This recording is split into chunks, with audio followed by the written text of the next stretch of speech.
Shut Your Mouth Lounge, episode number 265. I don't know. 266. I didn't even mean to do it, but I kind of went for. I accidentally kind of did like a 2000s lame radio show introduction there, didn't I? Yeah, Kinda. it was radical. Cut in a little bit of Full Metal Jacket, Me So Horny in there, and we'll officially have sold out. Me so Without horny. making it. Yeah, without. Well, it sold out without making any money, which is the really impressive part. Yeah. I'm not sure that's possible. Yeah, we were actually we did the classic thing here of we were having a actually really interesting long going pre-recording discussion, and we were like, wait, why aren't we recording this? Right. So we were in the middle of discussing ECW having wrestlers that didn't suck, and WWE taking them, or WCW taking them. Yeah. Mostly WCW. Yeah, that's true. Was Tajiri in ECW for the long haul? Yes. Because I feel like he was. Yeah. Yes, the Tajiri had matches with Super Crazy and someone whose name I'm forgetting. Tajiri, despite being Japanese, mostly was a lucha guy, wasn't he? Yeah, I think so. A lot of the American companies would have the luchadors and the what would you call the I guess we'll just say Japanese wrestlers for a lack of a better title. I know there's got to be an actual name for that, but there's strong style, but I don't think Tajiri fits that. Although maybe. Well, no, I don't know that that's really... strong style was really acknowledged up until very recently. Well, strong style, I think, is specifically supposed to be Inoki's philosophy on wrestling, so it would just been New Japan, anyways. Right. But yeah, the American companies usually put the Japanese guys and the luchadors together because they would typically have a lot more chemistry, and a lot of the English-speaking people didn't like working with foreigners anyway because it's harder to call a match. And the Japanese and the typically Hispanics, but luchadors on a whole, typically were more easier to work with each other because they didn't mind getting hit. Remarkably, because luchadors are well known for being pretty soft in the ring, but it honestly always seemed to soft landings. But didn't Mil Mascaras have a notoriously stiff philosophy for working in the ring? He had a notoriously stiff philosophy for getting himself over. So yeah, he would definitely potato people if he thought they were getting too over the match. But and didn't he at some point say like, "I'm not going to sell you if you don't stiff me"? Yeah.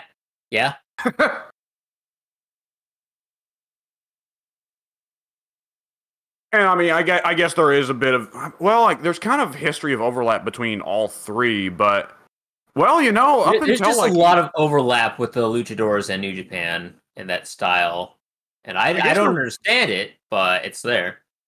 And outside of Vince and Vince Sr. occasionally importing Mil Mascaras, there really wasn't much overlap between American wrestling and lucha up until the 90s. Yeah. Like, ECW kind of opened that a little bit because of, what was it, the connection between Conan and Paul Heyman or something like that? Probably. Like, it's easy to forget that. We kind of just take it for granted now, but... Yeah, it's also funny I guess... It's also funny seeing, old 90s television. By the way, I'm still sick, so I'm gonna fucking cough. I'll try to mute myself. But yeah, anyway. I'm not even sick, but you cursed me. I was drinking... a soda. Probiotic soda. And now you made me choke and cough on the drink.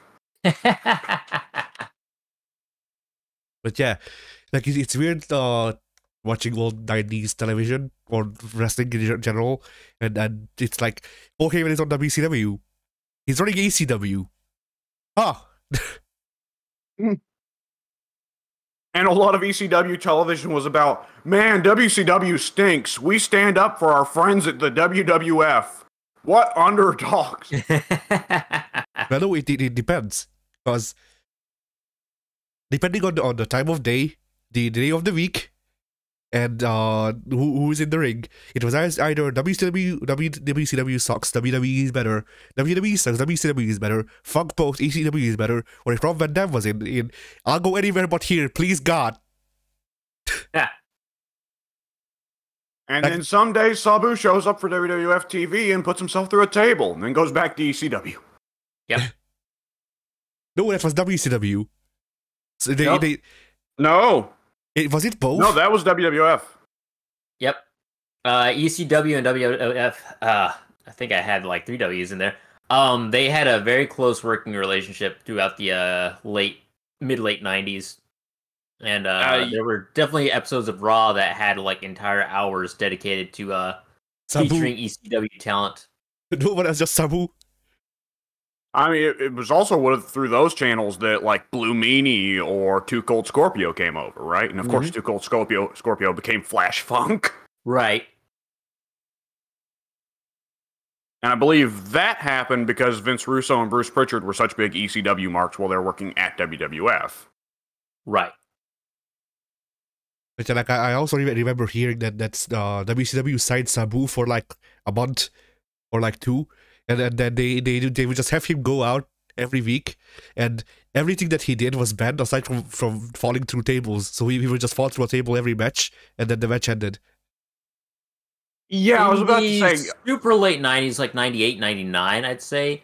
WCW did pick up a lot of ECW talent, and Mike Awesome while he was champion, Awesome, while he was ECW champion.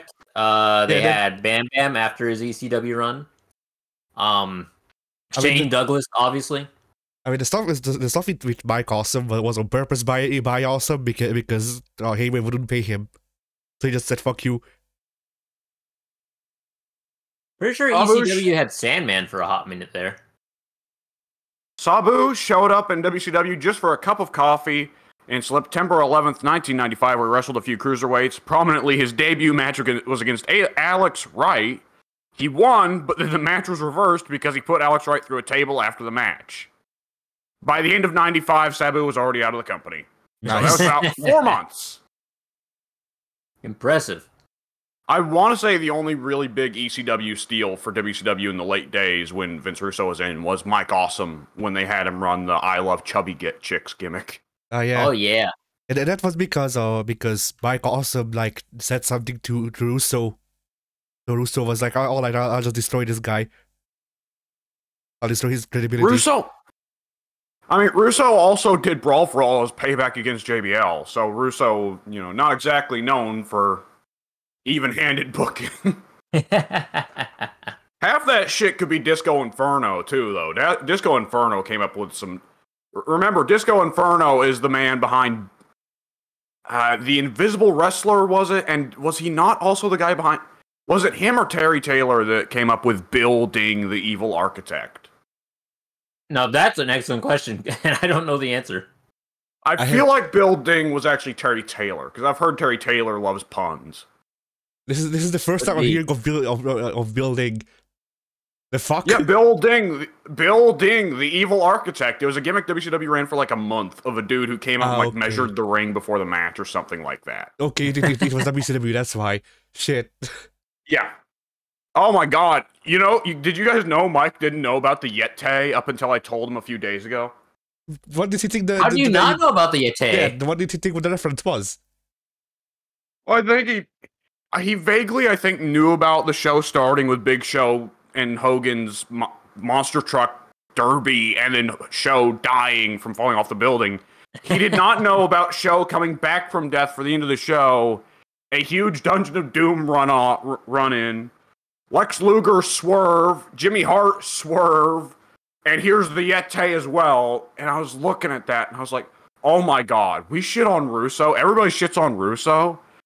But good God, Kevin Sullivan at his worst was also just awful. Yeah. I mean, the thing with Russo is that he fucking sucks at most things that his job requires. He's good at selling himself. He's good at pitching like comic book stories that you then filter. That's about it. The way it's always been put is he worked best with Vince McMahon because he'd pitch 25 stupid stories and then one good one, and Vince would know how to turn down the 25 stupid ones. Yeah, pretty much. I mean, really, when you look at WCW's history, the only good times they were had a creative was when they were directly under either good. Excuse me, let me put it in good. their best times for booking were when they were directly under either Bischoff, with no one else in between him, or Bill, what's his name? The damn cowboy. Bill Watts. And neither of those guys were perfect either. Mm-hmm. And then you look at Jim Herd, or Kevin Sullivan, or Vince Russo, or Kevin Nash, and they all did stupid things. Yep. Oh, remember Kevin Nash booked the Nitro that had no wrestling? It was all promos. Because Kevin Nash thought that wrestling... Kevin Nash believed that people only tuned in for the storylines and the promos. He thought that actual wrestling matches were a quaint and outdated idea. If you see Nash's matches, then you can see where he has that philosophy. Yeah, that's fair. Something vanilla midgets. You know, that one always gets me, because people still unironically buy in on it. And it's like, okay, do you think Kevin Nash said that unironically when he's best friends with Sean Waltman? When he, Alex Kelly. Well-known friends with Sean Waltman, Disco Inferno. Who else can we bust out here? Didn't Kevin Nash book Chris Benoit winning the WCW Championship? No, that would have been Sullivan as a peace offering. Oh, right. A peace offering for what? Fucking his wife? Yeah. I'm sorry you fucked my wife. Here's a championship. Yeah. Nobody should have to go through this. I forgot they brought Sullivan back for a second run in the Attitude Era. Oh my god, what was... They got rid of Bischoff for a minute, didn't they? Wasn't whenever Russo and Sullivan were in charge, that was when they got rid of Bischoff as an actual behind-the-scenes influence, and he was just on screen, right? Yeah. Oh my god, who was Bischoff's boss? Turner? Probably. Yeah, probably Turner, and Turner probably didn't pay all that much attention to Bischoff and the ongoings of the office work in WCW. He just wanted those ratings. Well, Russo, I know, is a schmoozer, so I can see him selling himself to corporate execs like that, but how the fuck did Sullivan get back in? Witchcraft? Hogan. That just occurred to me. Oh, that's true. Who booked Hulk Hogan as the ultimate monster face? And booked storylines where Hulkamania is the epitome of good and righteousness in this world that the devil is seeking to destroy through his evil cabal? Addy, you've seen those Dungeon of Doom segments, right? The one where Hogan's transported to their shadow realm? Yeah. Yeah. It's not hot.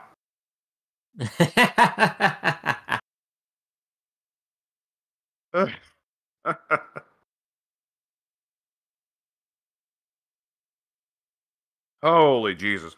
Wrestling is an infinite talking point, isn't it? I know. Yes, absolutely. There is just always something to hit, and it's either interesting in a good way or hilarious or disgusting. Sometimes all three. Yeah. Oh, boy. All right. Well, before we just get lost in the wrestling, especially because there's going to be plenty of wrestling talk later on. Oh, fuck me. We should probably really quickly hit what everyone's got planned for their channels. Won the Rumble. Yeah, I can't believe it. Yeah. Oh, right. This is getting uploaded after. Yeah. Oh, boy. Yeah, I guess I should say that just in case we don't bring it up later. Hey, we're recording this the day before the video releases, so the Royal Rumble of 2023 has not yet occurred. Right. It'll happen in a couple hours. We'll talk about it then, except we won't. Yeah, we will talk about it probably through text, unless my family wants to be bombarded with everybody cursing and whooping and hollering. Yeah, I'm probably going to be watching the Rumble with my family because that's the one event we all watch together, so... I unfortunately would not be able to join the voice call anyway, and be lonely without me, so I doubt anybody else would want to either. I managed to get all my family for the pay-per-views. My sister's kind of iffy. The crazy thing is that I get all my family for the NXT pay-per-views as well, even though we don't watch. So it's a routine thing of like, oh, this dude we vaguely remember, he was alright. Who is this? Yes, Sword Possibility, my favorite women's wrestler. Third possibility. We watch and the Rumbles and Mania together, but outside of that, it's usually mixed bag of whether or not I'm gonna be sitting in the living room or chilling in my room. Yeah. I don't have Shout means out to to every watch- time the Yeah, women's go ahead. division stuff of NXT comes up, my family just goes, all these women suck. Zoe Starks is alright. And other than that, Yeah, your family's not wrong there. and Toxic Attraction has not yet wrestled on any of the pay-per-views they've watched. Yeah. So, Yeah. whoops. But yeah, like I don't even have a means to watch the Rumbles, so hey. At the very least, nowadays, all the good shit gets uploaded as clips on YouTube and Twitter anyways. Yeah. That's true, yep. Although I wish I could watch the Great Muta make his entrance. Which he Oh won't. my... No, he won't. He won't, but if he did, my god. Like, it's one of those things where like I want to will it into existence because he's already in fucking America for AEW anyway, and they did send Shinsuke they did loan Shinsuke to have a match with him. I want They already Muta. did. That already happened. I know, but I kind of want You want Muta. it again? Well, no, I want Muta to run into the Rumble, like eliminate 2 people and then just leave. Like, Like, just eliminate- self-elimination? Sure, fuck it. The Masker is classic. Like I imagine that his bones can take an actual bump. Like, or wouldn't be able to take the actual Royal Rumble bump of falling out. So I'm just imagining him like getting pissed off at someone and then running after them and eliminating himself. You know what I want? Yeah. I want Shinsuke to enter the Rumble, but his like cheeks are all puffed out, and everybody's like, "What? Why is Shinsuke like this?" And he eliminates somebody by misting them. And Cole goes, "Oh, he had some still stored over from the match with Buddha." and then like two counts later, Muta rounds out, eliminates Shinsuke. Ah, revenge. Yeah. I mean, at the end of the day, well, I was about to say, at the end of the day, we'd all want Muta to show up just so he can be in 2K23. But I was like, no, Jushin Liger was on NXT and he never got into any of the games, so shrug. I want more of them to show up. Not even to wrestle, just so they can be DLC. Like RVD. Well, yeah. RVD nowadays is in a good spot, and he's exactly the spot that I want most of the people I like to be in with these games, where they're in the games. They're not wrestling actively for WWE anymore, which is fine. They're in the games. That's all I want. Yep.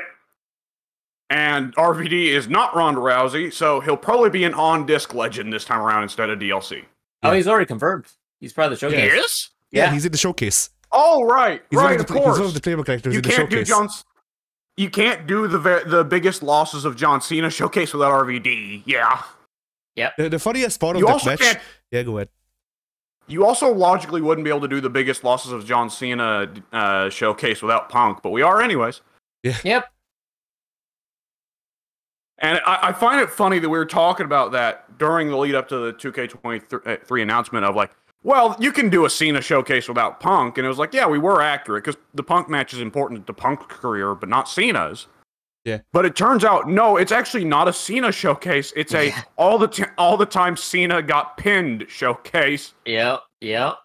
And yes, if we're counting maybe there will be Punk... some Cena matches, but for the most part, like they've... everything that's been announced thus far has all been very indicative of you're playing as guys who beat John Cena. I read their thing.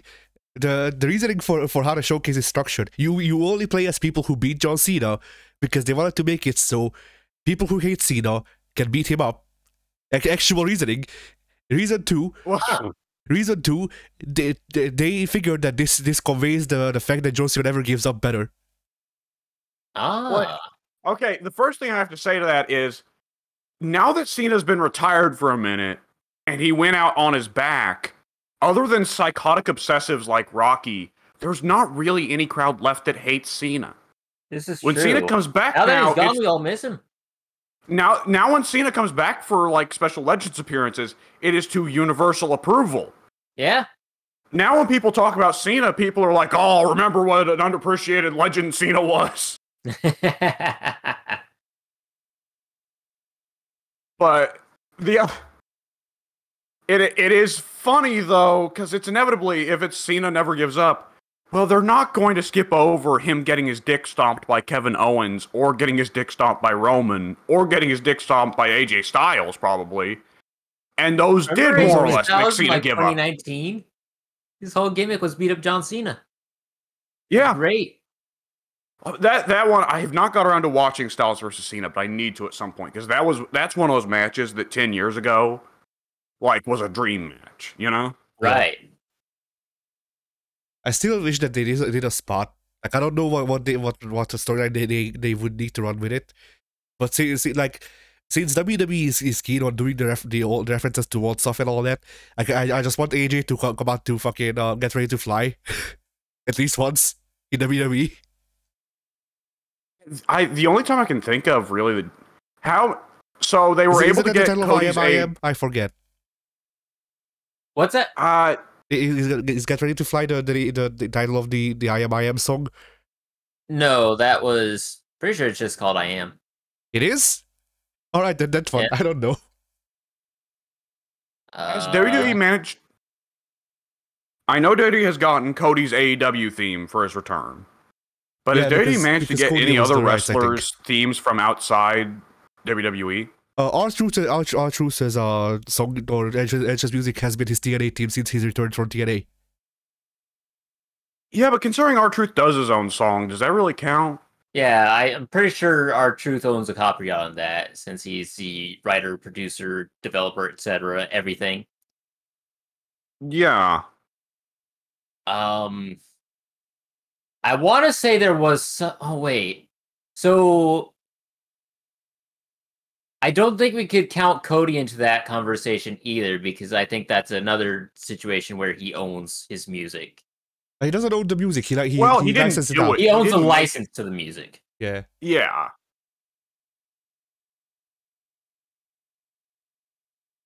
And I can think of an occasion where it went in reverse, because Punk still has Cult of Personality in AEW, but that's Right. the reverse. Yeah. Right. I feel like there was some big moment within the past 5 years where somebody somewhere came in with a theme that wasn't supposed to be playing. Well, Mickey James came out with Twitter TNA team. Oh, that's correct. That's correct.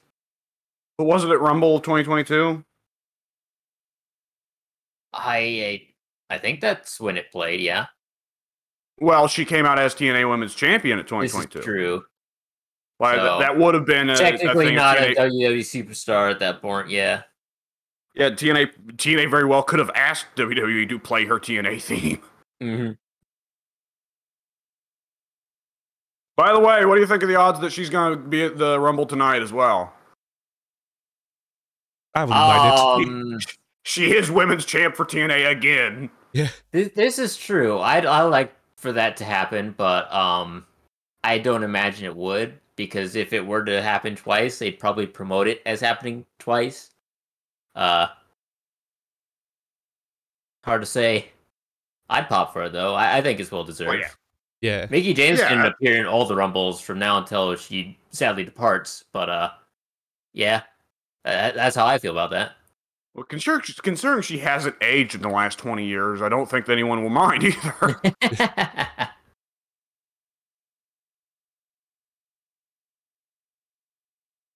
Oh, man. We should really quickly hit what we're going to do in what we've done. The channels. Yeah. Yeah, let's start with the channels. Let's start with mine, because last week I said I was going to have Ultimate Alliance coming up. I started my job this week, and that hindered my ability to actually upload anything, because I was always, like, gone or forgetting. So that didn't happen this week. I'm going to try to get that stuff edited and uploaded over the weekend, because I've got all the footage recorded. It just needs to be trimmed down or trimmed up, and that will be coming out, hopefully, if I do get it done, over the weekend and into Monday, Tuesday, Wednesday, etc. So that will be the extent of what I've got coming out on my channel. I've not recorded anything since a long while, so anything further than that, probably not. But hopefully. Yay. Yay. All Atty. right. But as for my channels, I finished my second script, which I even posted about in the Discord because I was like, fucking finally. Like if like you wanna talk time to write a script? The first draft of this script that I just finished was written a year ago, in January 2022. Oh. Oh. So, you know, a bit of work on the script. But yeah, that's I'll wait a couple more days before I record it because I wish to not be sick, but I might have to be. Oh damn! All right. Then I started scripting another video. It's a long one, so I will probably script other videos or other reviews to buy me time while I do that, because it's like it is the stuff to make that video come together will take a while, because it's a, like I don't know what to call it, because it's not really a retrospective on Kingdom Hearts, but it kind of is. But it's a thing of like, this is what I felt when I played through it the first time, or this is what I figured out during the second playthrough, which will be recorded. You know, it's less of a review and more just here are my thoughts. Yeah. And I wrote the introduction, and it's fucking dumb. Like usually there's structure to this stuff. Like usually I write it so it makes sense. Sometimes it's 4 a.m. and I can't sleep, and I just sit down and fucking YouTube poop brain kicks on, and then I write a script. No. And then I write a script, and technically there is structure, but it's just like if a script can eat the environment it is, you know. Yeah. Like just chewing up the scenery, the script is. Devouring. Yeah. So that'll be worked on eventually. And then also I've downloaded a couple of games that I want to review. I haven't decided if I want to just fucking go through them on my own on my own time, and do the reviews that way, or if I wanted to stream them. I mean, now that because of our job, streaming them would be a bit harder, because that means that I have no mods aside from the auto mod. So, because I figure he wouldn't want to also be fucking working on that shit while he's working for real, you know? Probably not. Yeah.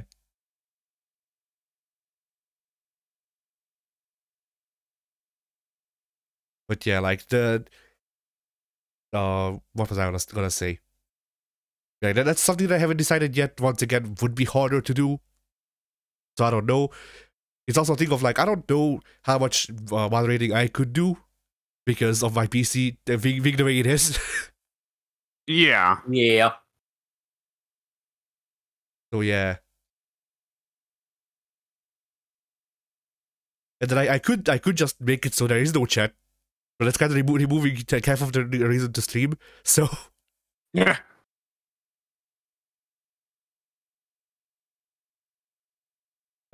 so yeah, that's I'll figure that out sometime, I guess. But yeah, so hopefully I'll get actually working on gameplay videos again. Reviews are getting scripted. Nice. And I think that's it, yeah. So Namia. Yes.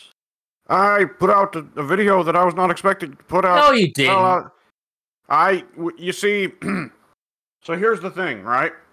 Is that I thought it would be easier for me to try and put out just a quick little dumb, easy to record video like a Let's Play or something, right? Yeah? Yeah. Well,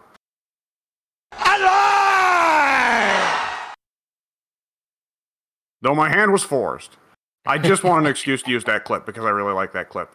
Anyways, so the Uh-oh. no, I'm just Okay. my brain stopped working for a second. Okay, I started thinking about it. I started thinking about Eddie Guerrero when I was distracted. The all attempts at doing dumb little recordings failed. First, I tried to do Gladius. Fun fact, Gladius, OBS doesn't know what to do about. Game capture doesn't recognize it. Window capture recognizes it, but will not actually properly record it. It will record the singular visual frame when you start the recording. I've had that problem with a Stronghold Crusader. Where, yep, I know exactly what you're talking about. So, if I want to do Gladius in the future, I'm going to have to go with display capture, I guess. I'll try that. And I'll tell you what, next time I try that, I will do it with a quick little 10-second test recording instead of recording 3 hours. Yep. Oh!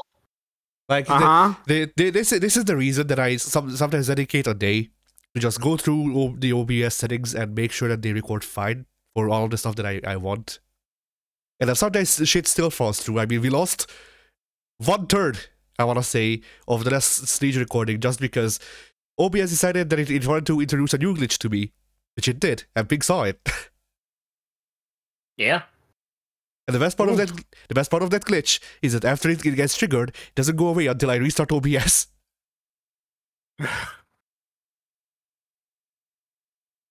But the way I figured that out is by just spending a day triggering it because I knew how to, and then fucking seeing how to make it go away. Anyway, continue with Gladius. Yeah. But besides the fact that the recording failed, it was also the first time I ever lost Gladius. Just in case it wasn't cursed enough. Oh my. Yeah.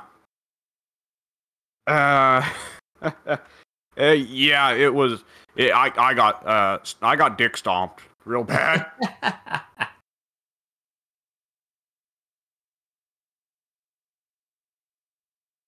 The next type of recording I tried was I said I wanted to do something for Total War Warhammer mods because I love Total War Warhammer mods. I love the Total War Warhammer modding community. They do a lot of beautiful things. And so I was going to do a Let's Play with one of the modded factions. And I should have known I was in trouble from the start because I forgot that the frame rate in Total War Warhammer as campaign map, even though I get perfect 60 frames per second on the actual battle maps, it looks great, and it has great frames per second. Amazing. Campaign map, inexplicable frame drop, and it gets even worse when you're more towards the north end of the map and it starts snowing. And I forgot about that, so I was already putting up with about 15 frames per second. And I was kind of like, oh fuck, get into a battle so quickly, as quick as I can. And it, once I got in there, I was like, oh, well, this starting army, it doesn't look too bad. I don't know why, but something that would have worked if the Alpert Pierce curse kicked in, and I got my ass beat by a really easy, basic, small starting army. And it's just like, oh, fuck. And I couldn't get it to work. And it's like, okay, the recording is working, but the Alex isn't. And this is not an LP if it ends within the first 20 minutes, and I didn't actually show off the mod like I intended. I just get my ass beat. So that didn't fucking work. That's when you make a highlight video. Yeah. Of like 3 or 4 tries, and you just scream louder every time.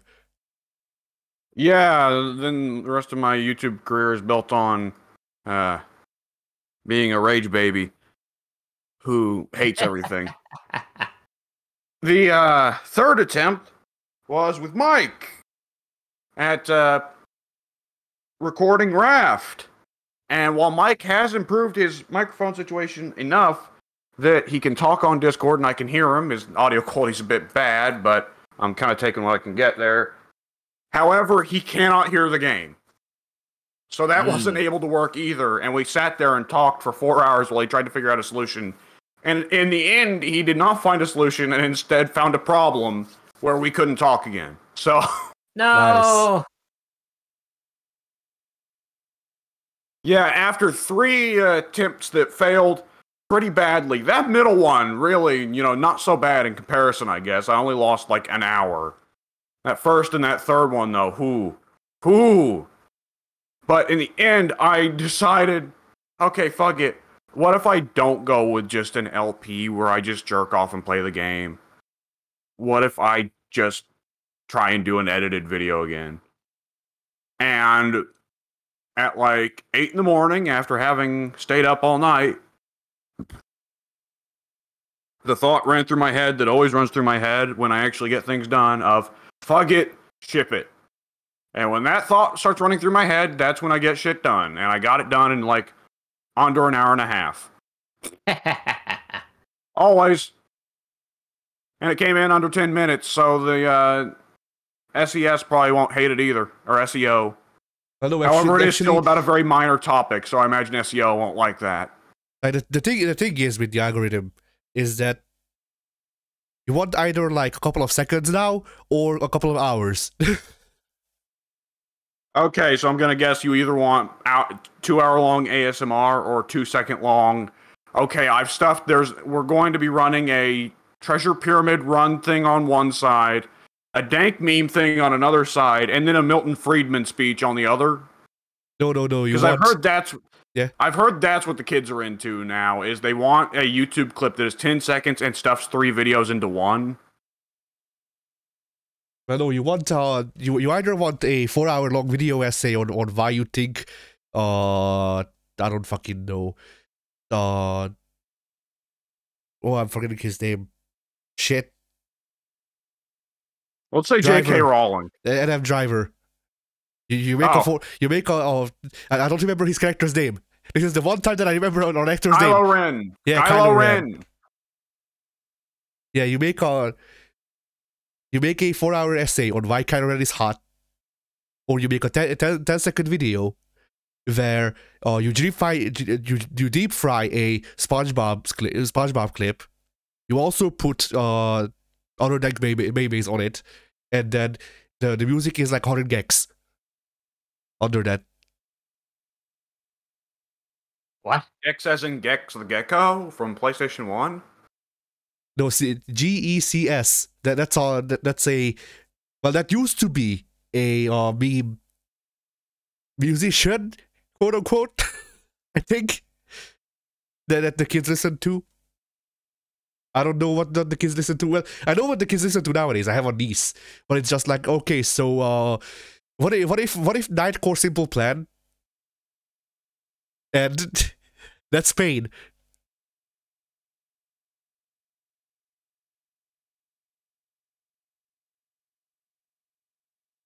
You don't want to know the amount of times I've heard I'm just a kid in the past year. I'm not gonna lie, I knew that whatever answer I got to the question I had back there was gonna be cursed and I had no interest in talking about, so I just walked out of the room for a little bit and washed my hands.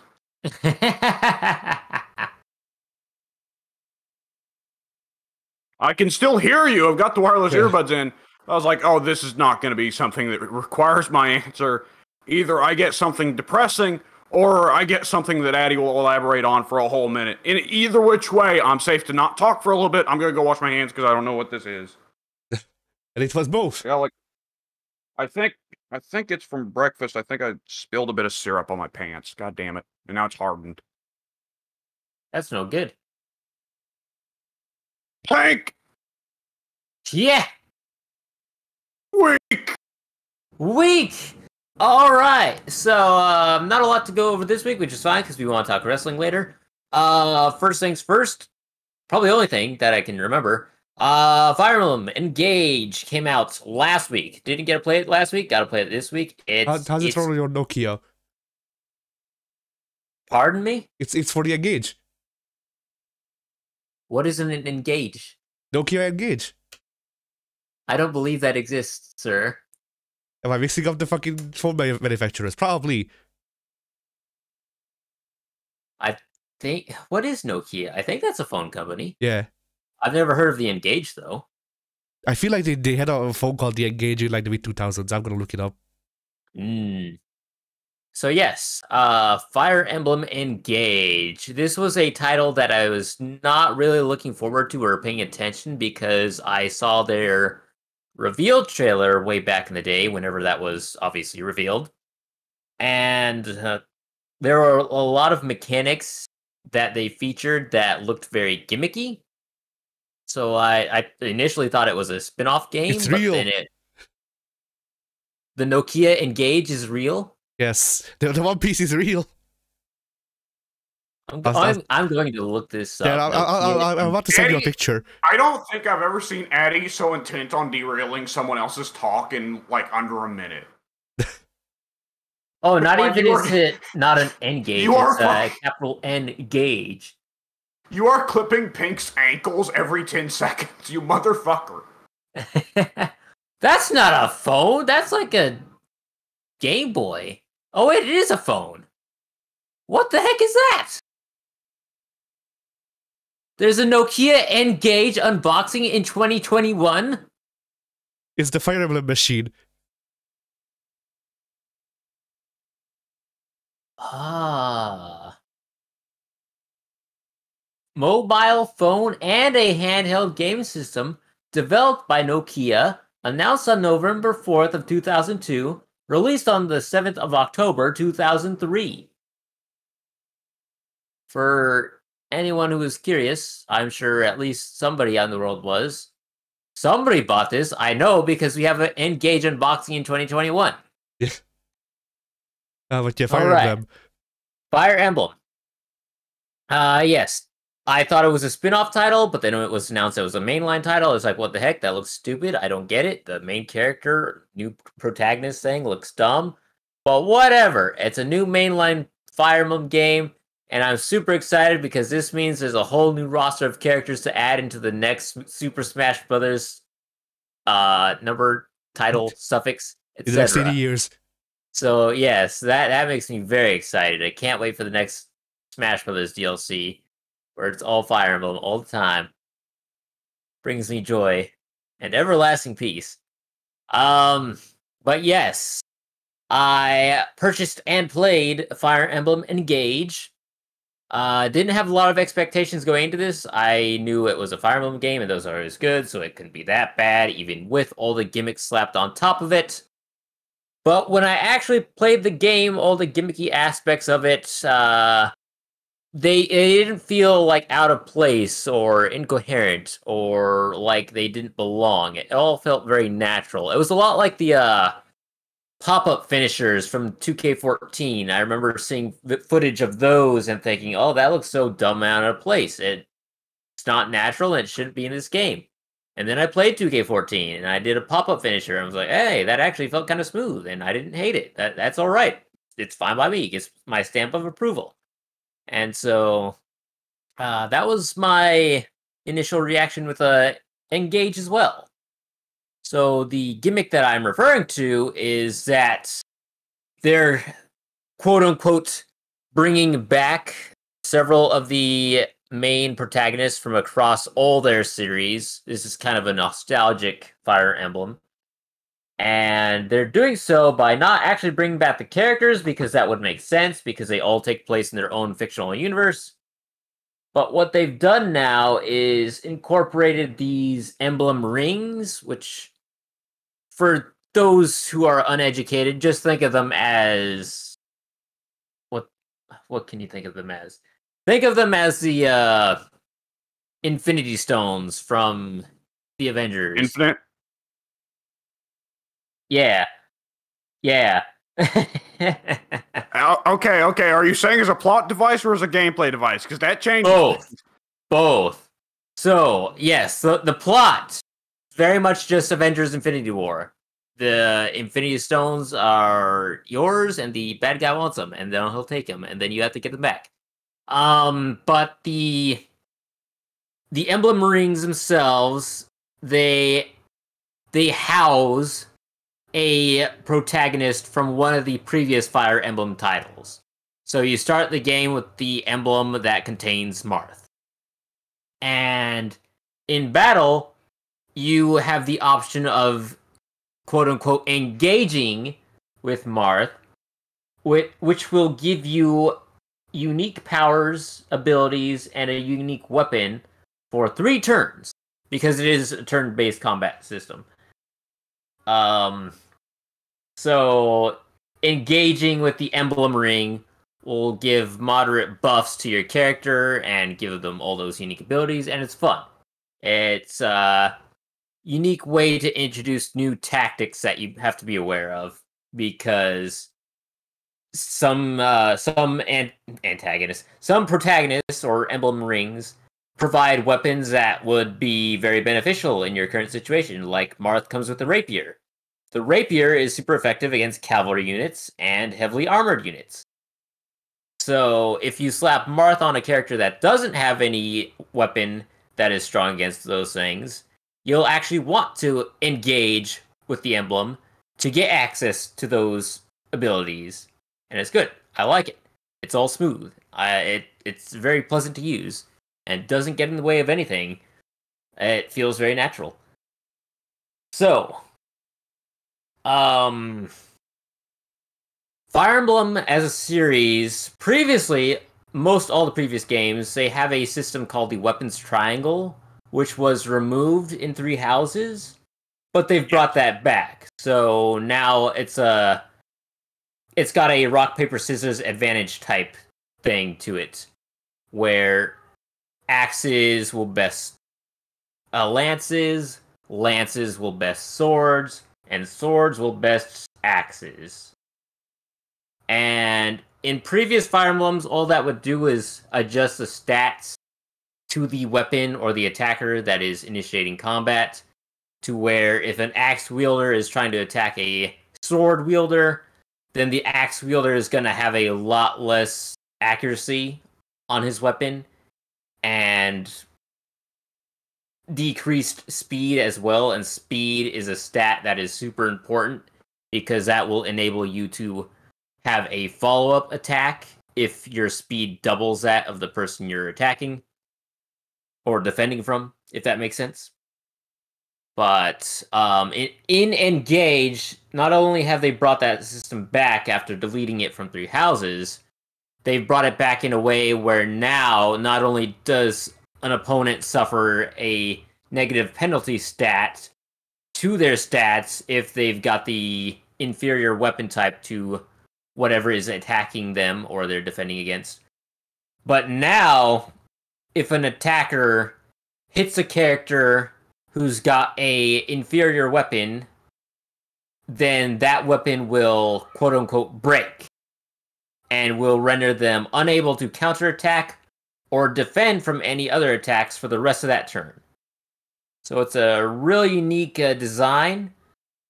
Sometimes gets pretty tricky to keep in the back of your mind at all times, because there have been plenty of times where I'll move a pawn to a portion of the map, not taking into account that he's wielding a sword and he's surrounded by a bunch of lance users, so it'll get broken in that turn and not be able to have any defense whatsoever.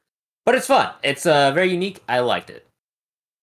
And I can probably quickly wrap up the Fire Emblem talk, because it plays the same as every other Fire Emblem. They're all those turn-based RPG type of things. There was a meme about Fire Emblem. I don't remember quite how it goes, but they were saying Fire Emblem is just chess with anime girls and boyos, if you're into that. So yeah, that's basically all it is. That's all it has ever been, and probably all it ever will be. But the new mechanics they introduced in Engage are nice, and they don't interrupt the flow of the gameplay, and it's very, very good, very solid game. It gets a 10 out of 10 from me. Very happy with it. Yeah. The only other thing I did this week was play 2K23, and I What? Yeah, I had my first ever crash this year at the most random of times. No. Hang on. You didn't realize what you said. 2K23? 2K22, pardon me. I was about Pardon to me. say- This motherfucker busted out the time machine here. I forgot we're in a new year. Oh shit, the NDA. Yeah. Yeah. I broke an NDA. No. So yes, I played 2K22. Technically, we have done that. It's not an This is NDA true. we signed. Yeah, I this would is say true. we didn't break NDA. Someone that we know broke NDA technically, but the person they signed the NDA with didn't know, so it's fine. The person they signed the NDA with is defunct, so I don't know how that will. Oh wait, Yeah. they're not. 'Cause that was 2K. No, they're still actually. around. Yeah, that's true. They wouldn't have. I don't think they would have caught any heat though, because they weren't the one who spilled the cookies. This is true. Well, this is very true. Yeah. God, that was so But, fucking stupid. Yeah. Man, why can't I sign any NDAs? That sounds like fun. Makes me sound like I'm important. I was given a chance to sign an NDA with Ubisoft, but they wouldn't let me actually read the NDA. They were just like, "Alright, sign it, and then we'll let you read." And I went, Sign "No." this non-disclosure agreement so you cannot disclose what's in the non-disclosure agreement, please. Yeah. And thank you. But let me wrap up my week real quick because that's about as interesting as it gets. I had my first crash ever for the month.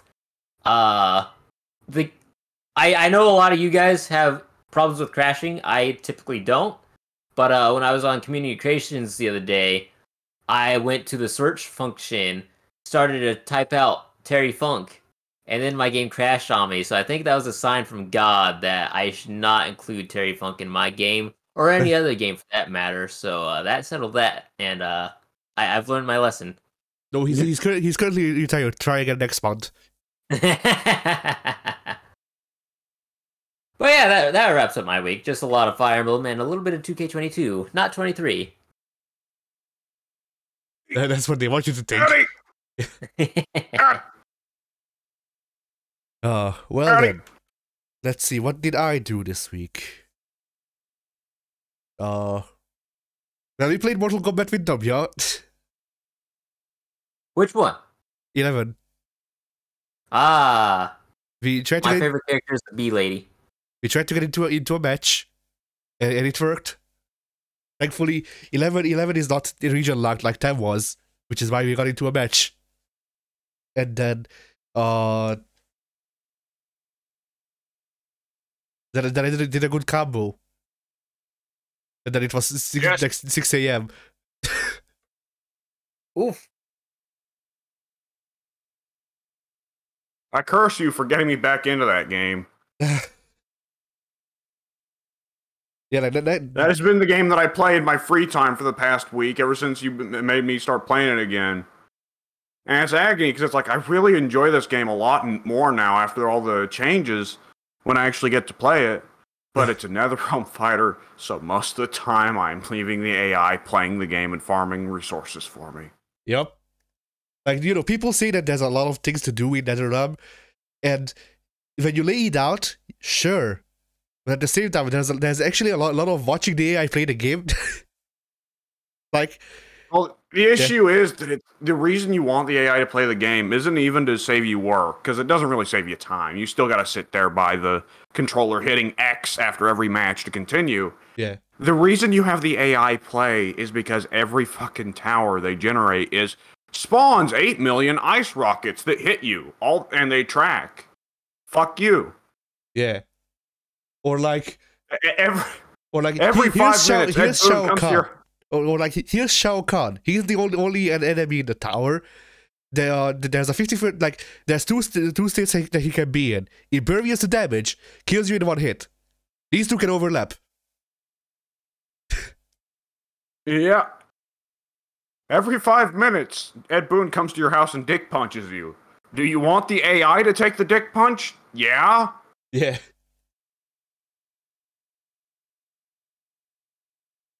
Like it took the AI a day to beat the Shao Kahn. Like that's not a joke. That's actually a thing that I had to fight. Well, at least with those, you can give them the consumables or whatever they're called. They wouldn't use them. Like that's the point. They would just stop using them even though they refilled. And then, like even worse, is that I play Kano. Kano is a grab character. When Shao Kahn is impervious to damage, you can't grab him. No, yeah, absolutely. Like So- that I ran into that problem when I was trying to play a few towers myself. When I figured out, oh, you just can't grab them when they have armor. And like Fuck the me. thing, the And worst in part is, every other fighting game, that's the counter to armor. yeah, the worst part is, it doesn't even do fucking damage. Doing a grab against a character with armor is a waste of time. It's a wasted motion, and that makes it like that's pretty much just like, okay, so you know how the only characters who are fun to play are grab characters. Fuck you. Play Scorpion. So eventually I just trained up a Baraka AI to beat Shao Kahn. Keep But getting yeah. distracted by GOG going nuts with fucking dirt sheets in the wrestling thread. Oh God, what will he stop? Never. What's going on? GOG, he's deleted some of the posts now, but now GOG is just posting a bunch of dirt sheet shit in the wrestling thread about how Fightful has already knows who's winning the Rumble. No, they don't. It's Stone And Cold. WrestleOps says that there's real life heat between Seth Rollins and CM Punk. No, there isn't. Yeah, Mortal Kombat 11. Yeah, it's definitely got those problems. Yes. But yeah, like it's a thing of like. Once again, like I think I said this on either the fighting games or on the last podcast. Like it puts into perspective. Or it shows you how much perspective or whatever context matters for games like this. Because when we last played MK11, admittedly it was worse because they improved the game after that.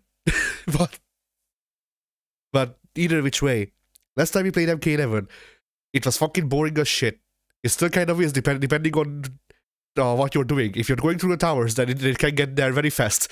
But I mean, to be entirely fair about the single player feature, the primary kicker for you with single player features is you want a arcade mode with endings, and Mortal Kombat 11 does still offer that, where a lot of fighting games nowadays don't. yeah. So What's an arcade mode? You know, the world may never know. Not anymore. The arcade mode is where the publisher, whenever you lose, the publisher extends their hand out and you have to pay $5 to continue. Fair enough. But yeah. But yeah, like after playing through Dragon Ball Fighter Z, Mortal Kombat 11 was a fucking godsend.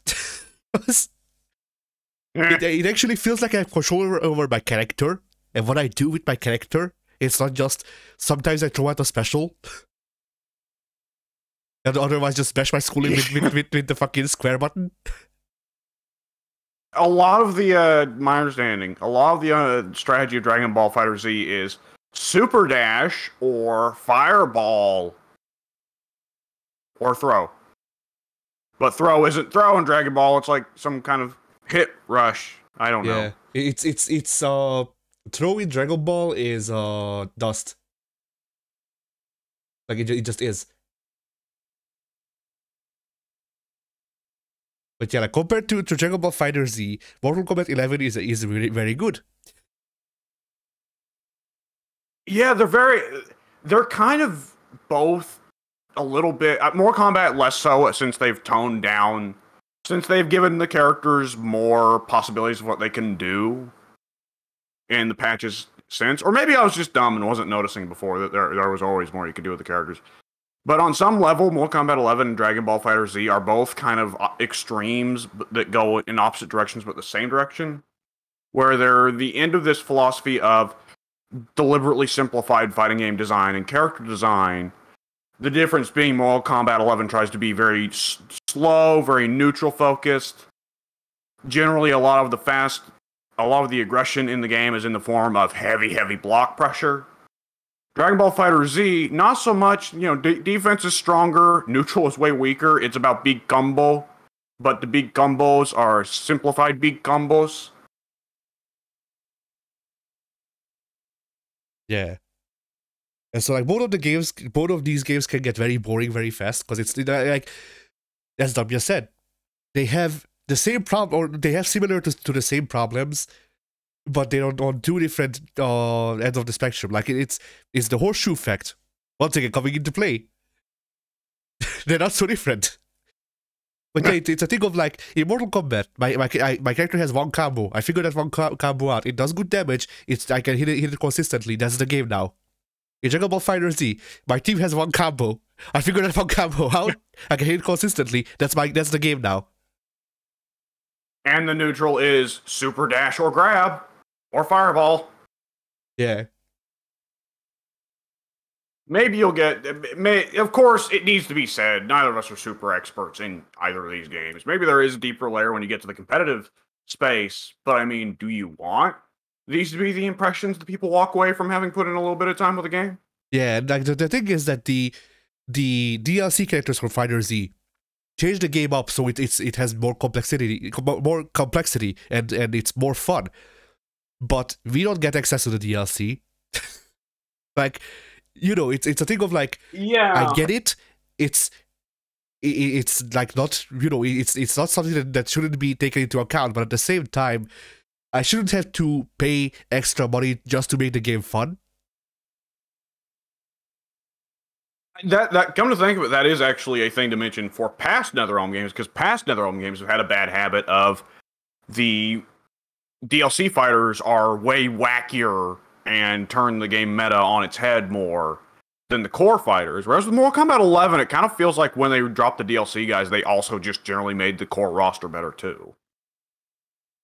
Because Kano is a lot wackier in Mortal Kombat 11 now than I remember him being at launch. Yeah, I don't remember being able to do combos with Kano. So, Yeah. you know, like if all of the memories I have for combo stuff, you know, when we last played before I got back into it, is just you had the classic jumping heavy kick into whatever super or whatever special you want, pretty much, and that was the combo. And then footsies. Well, actually, in Mortal Kombat, you can't do jumping heavy kick because jumping heavy kick's a knockdown. Well, no, jumping heavy kick doesn't exist anymore, but both jumping kicks are the same. Yes, that is true. And that is a simplification of the way it worked in Mortal Kombat X, because in Mortal Kombat X, a diagonal heavy kick was like what you were saying, but a neutral heavy kick was a knockdown, and a neutral punch. I think if you did a neutral jump in Mortal Kombat X, the punches were the same and the kicks were the same. The difference was that kicks did a knockdown and neutral jump punches did a ground bounce. And there are a lot of characters in Mortal Kombat X who did not have great combo tools, so you're very reliant on the neutral jump. Yeah. Which is an even weirder variant of Street Fighter, having different neutral jump and diagonal jump moves. Yeah. And so yeah, in MK11, you have the one kick. It is a hard knockdown, except if you catch somebody in the air with a special. Then it's a combo starter, because fuck you. That is true. And I do remember it being a combo starter in the corner for a lot of people, going back to Mortal Kombat X as well. Yeah. Again, with the neutral jump, but still. I mean, it was a combo starter whenever, depending on your character, because like, with Ermac has a teleport. Ermac has air teleport, in fact. You can cancel out the jump with air teleport, meteor burn it, and then start a combo off of that. Yeah, that's true. Him and Scorpion can both do that, right? Yeah. And so Scorpion... Well, and now Noob can do it. Yeah. I mean, Noob could also... Oh, fuck me, Noob's... It's funny with Mortal Kombat 11 because they toned down a lot of tools. Because Mortal Kombat's had some stinky tools down the years. But then you see Noob and it's like, oh wow, that teleport is just as toxic as ever. Holy fuck. That's why it's his only tool. Which honestly makes it first. But... And I've heard Shiva is the same way. The Shokan Stomp is just as toxic as ever in Mortal Kombat 11. Yeah, like it's a problem of like they not only like they didn't nerf the move, but to balance it, they made it so they don't have any other real tools, which makes the toxicity worse because I have to use this move. I can't not use this move. Noob's in a bad fucking place in Mortal Kombat 11, man. Yeah. I will say, if you do pick the variants that have Ghost Ball is just as nuts as it used to be as well. But yeah, but Ghost Ball. You remember, there, go ahead. you remember what Ghost Ball does, right? Not exactly.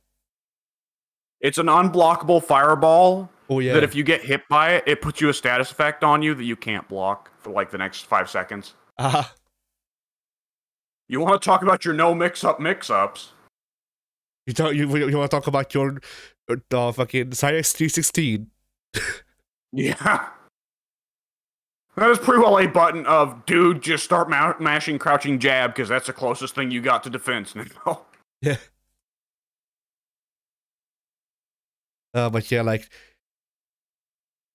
us playing Mortal Kombat 11 against each other made me proud, because I spent like the last 5 years going, hey, I used to do footsies, I used to play Zoner, and then every time I brought it up and tried to do it on recording, I would get my shit pushed in, or at least it felt like that. And then when we played it, I actually got to show off that I actually know how to do footsies. Yay! I just don't use it. No, it's like the thing is, like, I default to go back to. By the way, I need to get this in real quick. I went ahead and so the game actually kept a record of our win-loss ratios with our characters in those matches. Oh, so for Kano versus Jax, the ratio was I won 4 times, you won 38. Cool. It started off fairly neutral heavy, but Addy started getting really good with Kano and getting him down, and my Jax was not picking up speed at nearly the rate. I mean, the thing was that I spent like the last month playing Kano, and then you were rusty because you just jumped onto MK11, so you know. Yeah, I that's had what I'm literally just installed, so that was. Oh boy, the collector noob matchup was a lot more fair. Yeah, that one was especially just odd because you're playing Noob, who you know is Noob, but he's gimped, and I'm playing Collector, who is a wacky character, seems stronger, but is wacky, and I just, what the hell am I doing? I mean, the thing with Noob is that like, because Noob has a move, literally a move, I had to condition you to both take the move, and after that to expect the move, so I can do mix-ups with my other tools that I don't have. You want to know the really dumb thing? Yeah. I didn't realize it until I was playing that match. I don't know what game caused me to do this, but my instinct when I see a Noob teleport is not to block. My instinct when I see a Noob teleport is to jump. I was wondering why you were doing that. I ate raw neutral Noob jumps like fucking 20 times because I kept jumping. And I kept going like, why am I doing this? Why am I like this? Yeah, I mean, it goes both ways, because a lot of times when I was in the air, I would just do the air teleports off of instinct, and then you'd block it because you were blocking already. Yeah. So like, I just gave you a free punish, but I kept doing it anyway. Because that's the downside of the noob. But the noob teleport is it's so unsafe that the opponent gets really anything they want off of it. Yeah, as long as you can block it, you can get a free anything pretty much off of the teleport. Also, I gotta throw this in. Shout out to Collector having a string that ends in a real throw, not a fake throw, a real throw. And also, I'm pretty sure that string can also be canceled leading in for a low or an overhead in the special moves. So it is legitimately a string that you see the start of the string and you're like, oh, fuck me, I'm getting mixed. And you can go any of 3 ways. Fuck you. I mean, the thing with that too is that, like, Collector gets a free throw. It's 1 of 4, maybe 2 in the game. Because every other throw, like the gotcha grab, fake throw. All of Kano's moves, fake throw. Shao Kahn, fucking phony. He's actually RKO. Oh yeah. Yeah, absolutely. Well, because Shao Kahn was garbage at the game's launch, and he's now, they've buffed him up now that I think he's just okay. I wish I Like, could they've at play least buffed Shao. him up Yeah, enough now where, like, he's, like, shit at neutral and shit at rushdown and really shit at most things. But he gets big damage, so it's like, okay, well, I guess now Shao Kahn, of all characters, is the hyper-rewarding, high-risk character? I don't know. yeah. I wish I could play Shao just because, whatever, fuck it. It's another character to play in this fucking in this roster of army people. Eh. Yeah, all the no that it's so outside of like Terminator and RoboCop, like even John Rambo doesn't feel like a military dude. Rambo feels like feels like a crazy person. Like a lot of they really limited a lot of the really super interesting aesthetically guys to the DLC this time. Yeah, like it's like, oh well, you have ninjas, you have Scorpion and Sub-Zero, Kitana and Jade. All right, I don't like any of those people's playstyles. What now? Cabalin. Cabal's not a fucking ninja. Got the spins. Cabalin.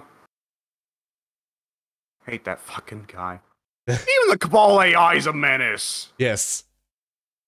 Like, is Cabal not the most annoying Mortal Kombat character in terms of playstyle in every goddamn game? I feel like there's one that I hate more personally, but it's a thing of like, well, Cabal was good in UMK3. Cabal is good in this game. The AI, I mean. Cabal was fucking horrid in Armageddon. I wonder why. Well, Cabal's. I'm not for certain about Mortal Kombat 11. I'm pretty sure Cabal's considered one of the strongest characters in Mortal Kombat 11. He definitely was at launch, but it's still Cabal is still weaker than literally every other game he's in. Because Mortal Kombat 3, UMK3, MK Trilogy, Armageddon, Mortal Kombat 9, Cabal is monstrous in all of them. Cabal is the toppest tier in all of them. And it's like, he really only needs 2 moves to be top tier. That sprint dash and the little air projectile. And in MK3, he didn't even need the sprint dash. Just do the air projectile. Fuck you. Yeah. It was so bad. Like, he was almost like a vision of the Zod Lex Luthor matchup in Injustice 1, right? Yeah. That classic. Yeah, like a good Cabal in UMK3, as in like I know people would be able to do it more consistently, but like I definitely had matches against the Cabal AI on easy, mind you, back when I was growing up in UMK3. They just said, okay, so actually give me your quarters. And yeah, and there wasn't a match. It was just Cabal flying, and then I dropped dead. Like it's the ultimate keep away game. Instant fireball with large pushback and good block stun where he flies away from you. Why? Why? And if he does it with the right timing, it'll hit mid, doesn't it? Yeah. So you can't even duck it. Although My God. Although I think the timing was very hard. It was, and granted, with like Zod again in Injustice 1, the timing was pretty hard to pull off there too, but still, it was so worth it, you know? Yeah. Like, how many characters are there in the last 10 years of fighting games, other than Zod and Injustice 1, for instance, that if you know a certain trick, you can make a legitimate 9-0 matchup? Good question. Like a legit 9-0 matchup, as in, if Zod just starts doing this trick, legitimately Luthor just needs to put the controller down. He can't play. Good question. Oh, boy. All this talk of NetherRealm balance still reminds me of how funny it still is to me that Injustice 2, for like year that you and I ran into it, Pink, you were all like, man, Captain Cold's great. He needs more respect. And everybody else putting him at the absolute bottom of the tiers. Right? Yeah. And the Sonic Fox happened, and then, yeah, and then after the updates finished, Sonic Fox started maining Captain Cold, started crushing tournaments horribly, and everybody put Captain Cold all the way from the absolute bottom, trash tier, to triple S God tier. I'm not good at fighting games, but I can recognize potential. Yeah. I mean, Oh man. you're getting there, big. Like you're at fucking the mid level that we're at. I'd say. Yeah, but I plateaued. Like we haven't. See, now I've plateaued just because I've been putting less and less time into fighting games as time goes on, but I intend to change that at some point. I've just been busy with things, damn it. I plateaued on purpose because I don't like. I care enough about fighting games to keep up with y'all. I don't care enough about fighting games to actually try to get to a tournament level for real, unless that's where we get. Like,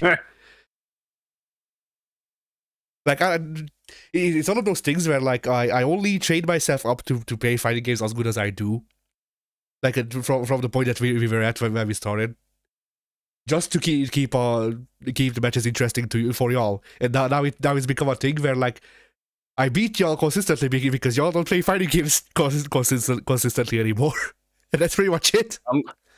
Unless I've got a good command grab character. Yeah. That's what I was talking about in the fighting games thread the other day on the Discord was, do I have a command grab character and what is the grab input? Because that entirely dictates whether I can beat you or not.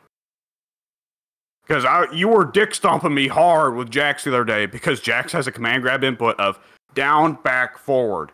I don't do those. I suck at those. Yeah, there's a reason why when I play. There's a reason why when I play Potemkin, the primary button I use is slash and not pop buster, and that's because the pop buster input I just it doesn't compute. But if you go against me in a game where it's full circle, my Zangief can be pretty scary. My Zangief was pretty well the only one that could trouble your Akuma when we play Street Fighter. And if we play a game like Persona or Killer Instinct, where there's a character with quarter circle crabs, I think I did a pretty good job of convincing everyone we should never play Persona Ultimax again. I mean, you see that, but remember Waldstein. Waldstein. Does Waldstein have quarter circle command grabs? I feel like he does. He has a command grab on charge back forward. Yeah, he definitely has and he has a command grab on full circle. That's for sure. Waldstein. There was something about Waldstein that just made me go, ew, no. I don't remember why. That he can combo. Well, yeah, I think that was a little bit of it because he was so neutral focused and so focused on using buttons other than his command grabs. But I think on top of that, it was the monumentally slow movement speed. Which, oddly enough, doesn't bother me with General Rom, but it does trouble me with him. Which is really weird because in Uni you can just get around it by short hopping. Oh, well, see, now there you lose me. I'm bad at short hopping, even in KOF where short hopping is like the way to be good at the game. But that's the thing, it's not really short hopping. It's either just pressing the direction and X to do the automatic short hop, or you just jump. Like Waldstein Maybe I should try that next time, yeah. Yeah, like Waldstein is a very easy to use command grab character because he can combo, for one. And for two, like basically his arms being that long mean that even if you're jumping, chances are you have advantage. So to be honest, I think like with Uni, it's honestly less of a case of I did the few times I did pick up Waldstein, I was like, ew. But I honestly think it's also a large case of there are just characters on the Uni roster that appeal to me more. Yeah, I mean, the only other command grab character that is specifically a command grab character that I can think of is Merkava. Merkava definitely has quarter circle grabs. You see, Merkava does interest me more, and he's stinkier. He's wackier, and I like that. Yeah. Well, like what I could think of for Uni is like I always went instead with like, what was his name, Akatsuki or the Katana, the main dude. But Waldstein, Oh boy, we've talked about fighting games a lot already. Oh boy. Yeah. Fighting games and wrestling podcast. That's what we're calling this one. Oh yeah.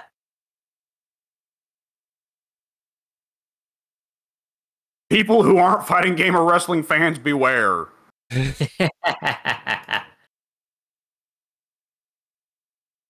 All right, Eddie, what else did you do? Yeah. Then, let's see. I went back and redownloaded 2K22 just for the sole purpose to download some of the locked models, because the person doing them uploaded some of the locked models again. They fixed the issue, so they're not damaged anymore. Oh, cool. Right. What are they again? Old who else was it? Like it was Bailey, it was Triple H 2098, I want to say. All Faces of Foley, well, except for actual Mick. I want to say the Big Show. That would be funny. Big Show.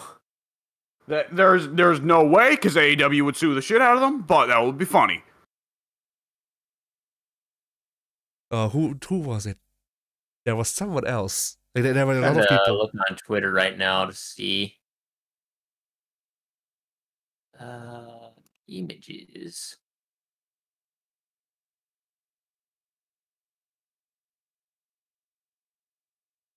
I'm trying to think of who else it was, because it was like someone else's like 2098 variants. The Rock, right? Yeah, The Rock. Rock was definitely one. Wasn't one of them like either young Road Dogg or old Road Dogg? Old Road Dogg, that one's been up for a while because that never had any issues getting uploaded.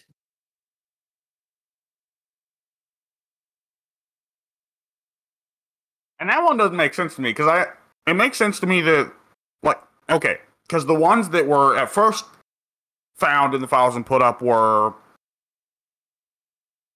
non-Fiend Alexa, regular Mia Yim, and regular Dijakovic, right? Yeah. I was regular Dijakovic and regular Nikki Cross. Mia Yim is in the base game. Oh, okay. But they drew the line at old Road Dogg? I guess so. Yep. I mean, to be fair, I wouldn't want old Road Dogg on my roster, but But yeah, like he's just an easy target. But like the weird part is how, like, well, a lot of these are just like older models from like 2K20 and 2K19. Right. The Rock 2000 model, I'm pretty sure, is directly from 2K20. And then there was a hidden Ric Flair model, which would also have been from 2K20, which would be the Evolution era for Ric Flair. Yeah. Are you sure it was Evolution Ric Flair? Other one that they uploaded is Charlotte. Like Right. Two outfits for Charlotte. Yep. The Charlotte would have been...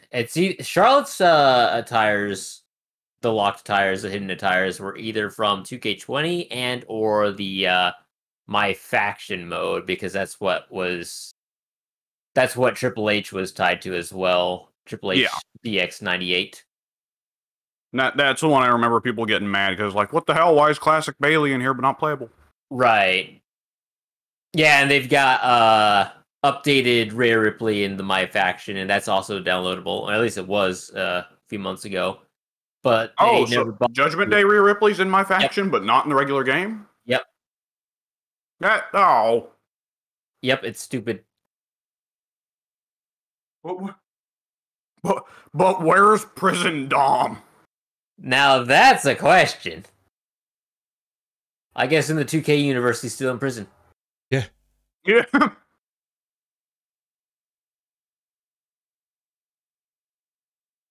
No, I'm just imagining like Dominic and Rhea coming up with stupid schemes to break him out.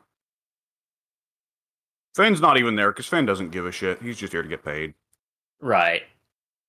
Finn got hurt after that World Championship run of a single day and said, fuck this, I'm just showing up for paychecks from here on out. Yep. Him and Shinsuke both sit backstage laughing. In Japanese. Specifically in Japanese. So Vince doesn't understand. Precisely. Jay White walks in and he just immediately takes a seat next to them and joins in the laughing. Yeah.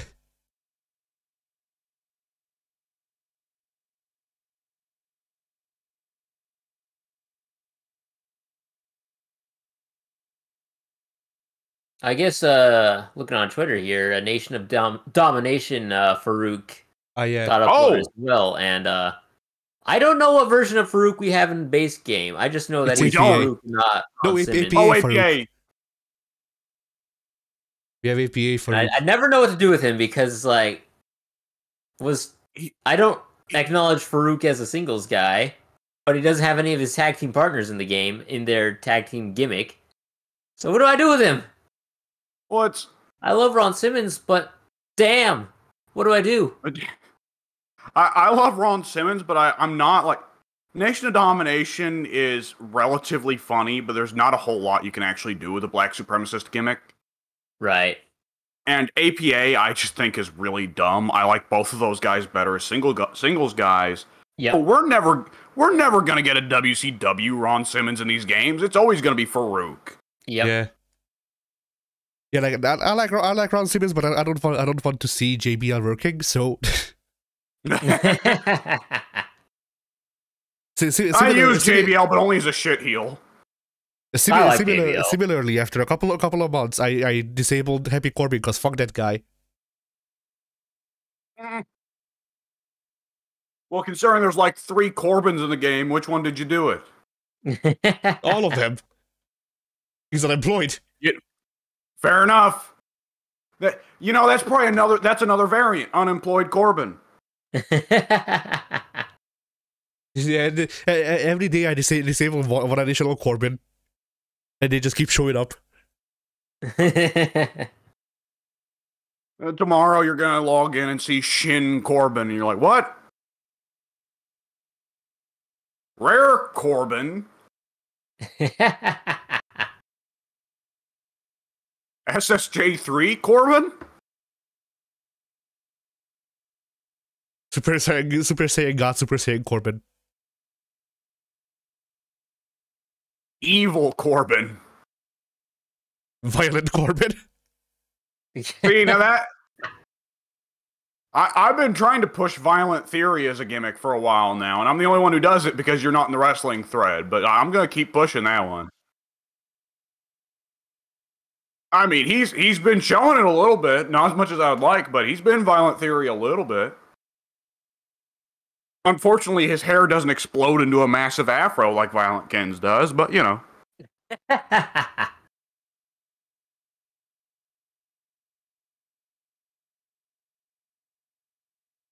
Nightmare Corbin. Yeah. Funny, he is a promoter's nightmare. Nightmare Corbin is just whenever he's on screen. Yeah.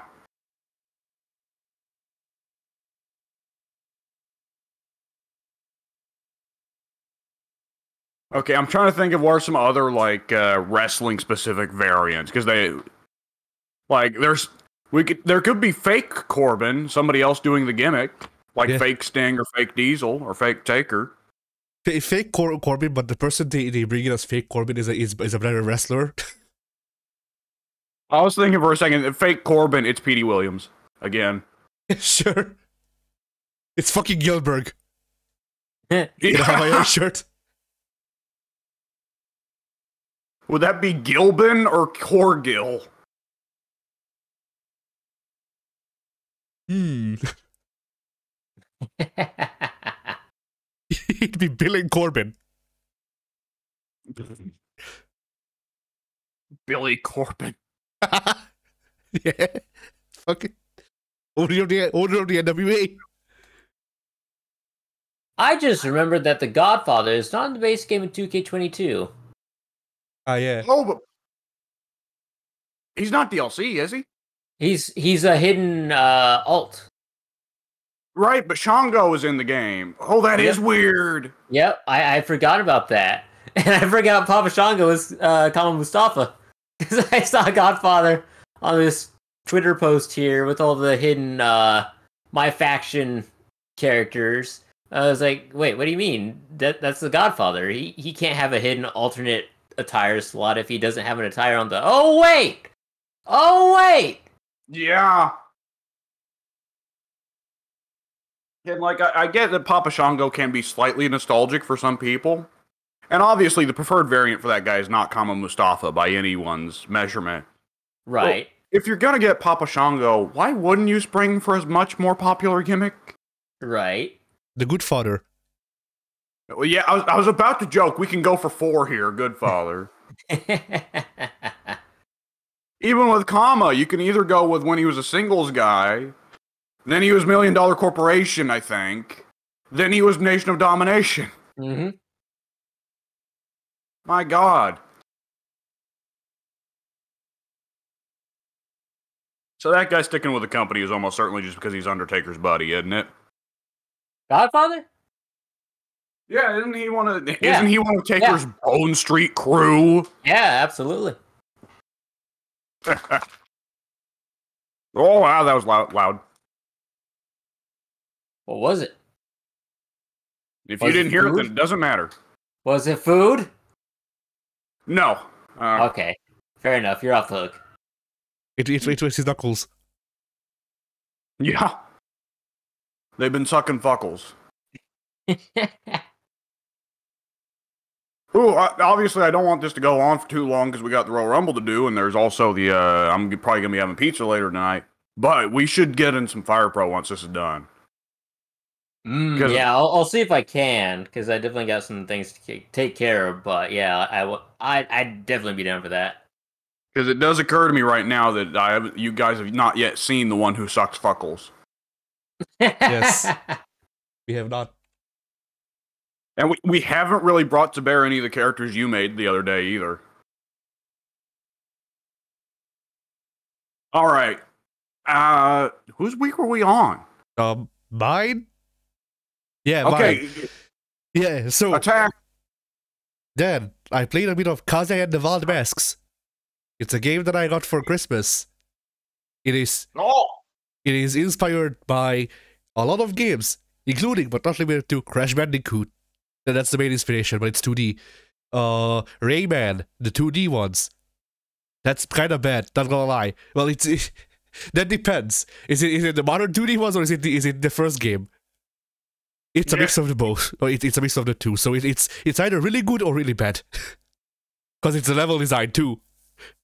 Yeah. Then it's also inspired by Jazz Jackrabbit. There was a moment just yesterday while I was playing it that you have to go through you have to move through these those lines, I guess, that are put up, and I saw the animation and I just went, that's just Jackrabbit. That is just the animation from Jazz Jackrabbit, which makes sense. Yeah, go ahead. Nothing. Okay.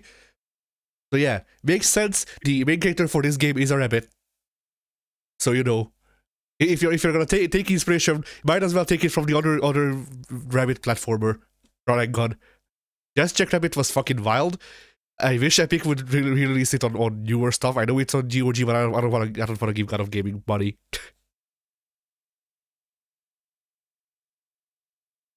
Anyway, yeah, Kaze and the Wild Masks. It's fun. It's not like overly complicated, but it's fun. Yeah. And then let's see. Well, I'm drawing something right now, but it's already finished. So, yeah. Okay. And that's it. So, W. Yes, my week has not been a very exciting week. Let's see. A lot of it consisted of attempts to record things and failing, as you can probably surmise from my earlier talks. Let's see. I did put in some time editing some movesets in Fire Pro. That's nice. I feel like now I'm obligated to do that. Because now it's like, fuck, what if I get in there and somebody wants to play Undertaker? Because it occurs to me now, I've done so many big and important wrestlers and so many less important wrestlers. I have somehow skipped Taker. Nobody likes Undertaker. I still have not hit. Well, there is a chance that we get Mike in for one of those, and that's gonna be. And like I've put in all this work to make sure, like, oh yeah, all right, we got here a Charlotte Flair that has all modded moves, everything she's got all perfect. And it's like, oh fuck me, I haven't hit even one variant of Taker. And I still haven't. Do or only badass Taker? You know, with Taker, I kind of have to do all of them. You know. Yeah. The trouble is with Taker. Is that doing guys who covered a lot of time periods and changed their movesets up quite a bit is like, that's a lot of work for setting up all those dudes, and Fire Pro does not make it easy. Yeah. Because the UI, Addy, you've played around with it, Pink, you've played around with it. Mm-hmm. It is not easy to work around. And there is no moveset copying. You don't get that nice feature from WWE. It has to be made move by move. Mm-hmm. It is brutal. Taker's probably the worst for it, actually. Because Taker was over a long time period and had to, through a combination of getting older, but also wanting to innovate and keep with the times, had a moveset that changed quite a bit down the years. Especially if you got like Golden Age Taker, who didn't really use the Tombstone that much and used the Chokeslam more as his finish. A really ancient Taker when his finish was the tightrope walk elbow drop. Oh yeah, the old school. Oh man. Shout out to that one time, by the way, I just the other day, for no reason, saw the old OSW review of WrestleMania 12? Maybe. Was 12 the one that was 12 the one that was Lawrence Taylor versus Bam Bam, or was that 11? I think it was 11. Yeah, because 13 was 97 and 13 was Hart versus Austin. So yeah, it would have been 95. So yeah, seeing that, the Taker for opponent for that year. Do you guys remember who was the Taker opponent at WrestleMania 11 in 95? No. So which was Taker's first Mania? Would that have been 93? You know, I don't know. Let me look that up, because his first WrestleMania opponent was Snuka, wasn't it? Yes. Which, boy, if that ain't accidentally fitting. WrestleMania debut at WrestleMania 7 in 91. Oh, that's even earlier than I was anticipating. And yeah, that was Snuka. So And 11. So what year is 11? 95? 95. 95. 1995. Who's still active in 95? It's not someone you would Roberts think of as gone. being active in 95. Okay. Who did he take on at WrestleMania 10? Let me pull that one up, actually.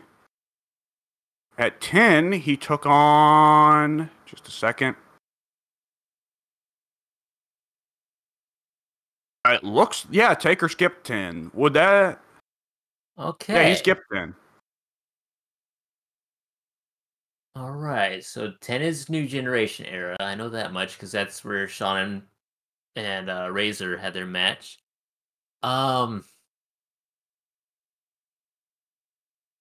This would be a lot easier if I even remembered like half of Undertaker's opponents. I'll give you I'm gonna say Tito Santana just because I can. No. I don't think Santana ever wrestled Undertaker, but I'm gonna guess that. Maybe at a main event. Yeah. So it was Taker's fourth Mania. And 7, 8, 9, he went against Snuka, Jake the Snake, Giant Gonzalez. Yeah. Real hot starting streak there. Oh, yeah. Skipped 10, and his fourth opponent at WrestleMania 11 was the Walking Egg, King Kong Bundy. Ah. My boy Bundy? He was wrestling for WWF in 95? Apparently, I think it was $1 million Oh. corporation thing. Oh, yeah. And you want to know what the finish for that match was?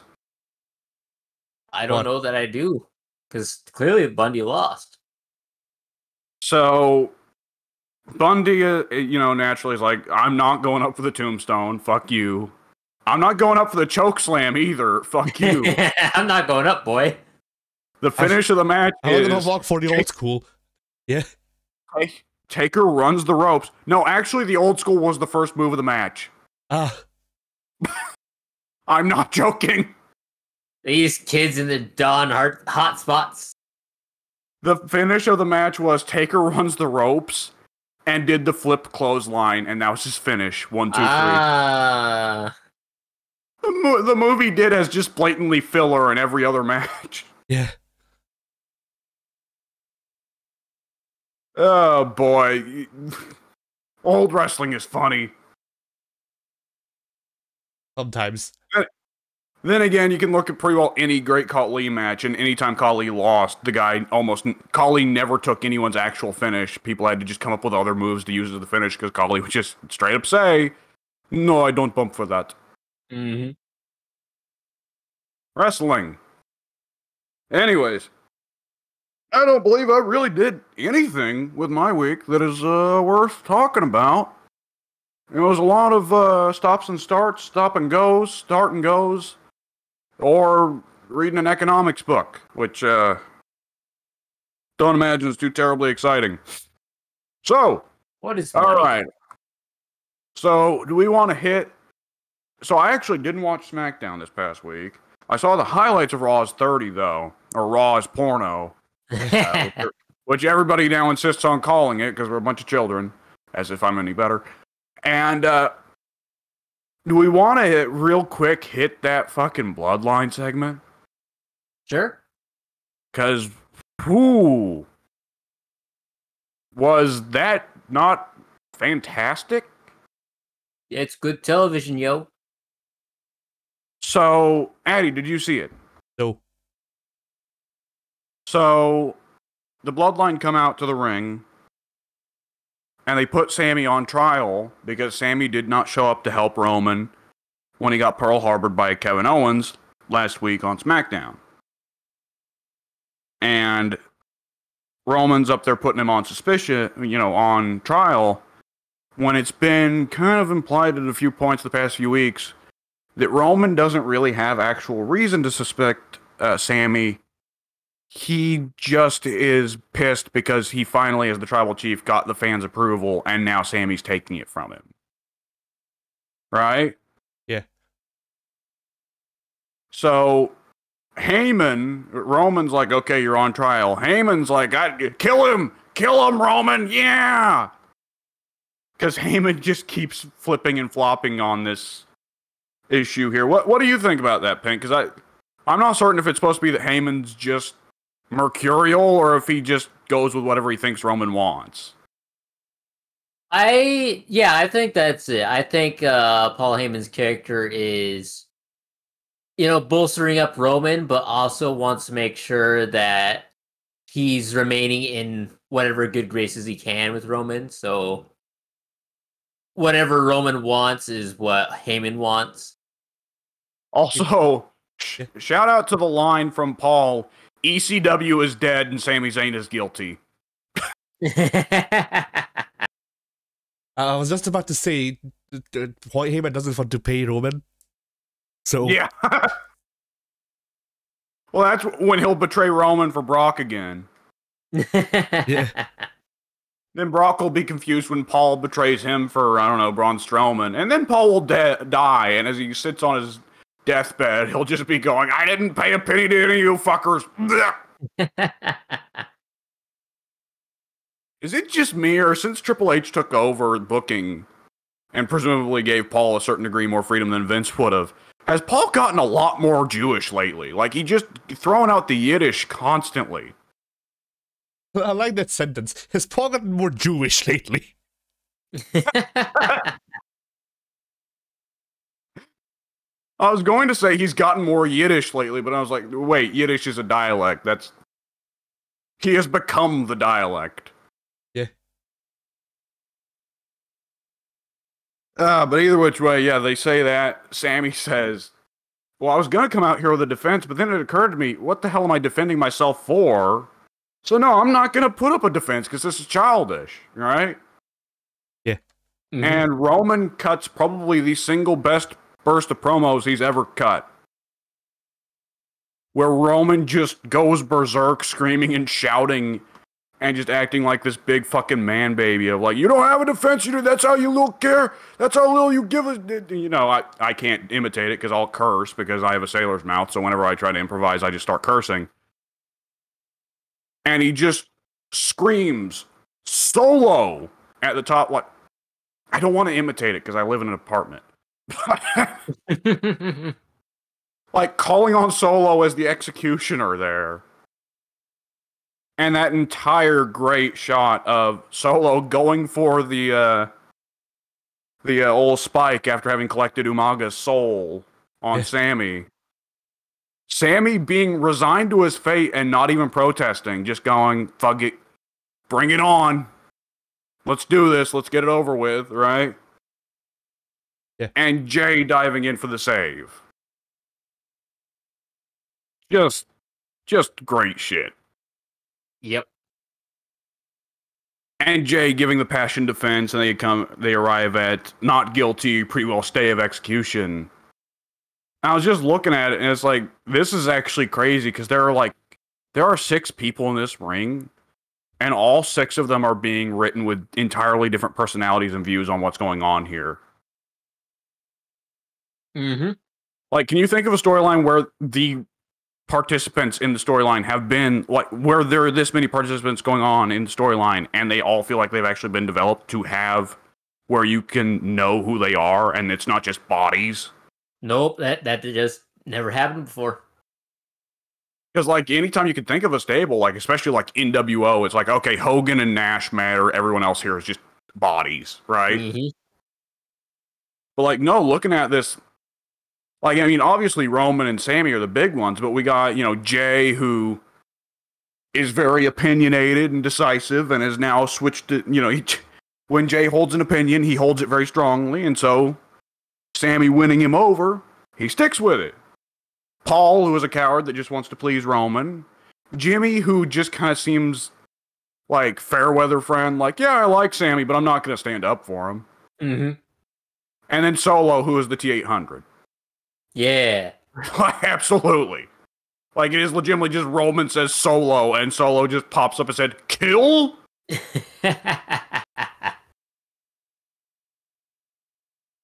Like, no, Solo's head doesn't pop into frame, Solo's thumb pops into frame. And I just imagine Roman turning his head to look at it and going, Solo, that better be your thumb.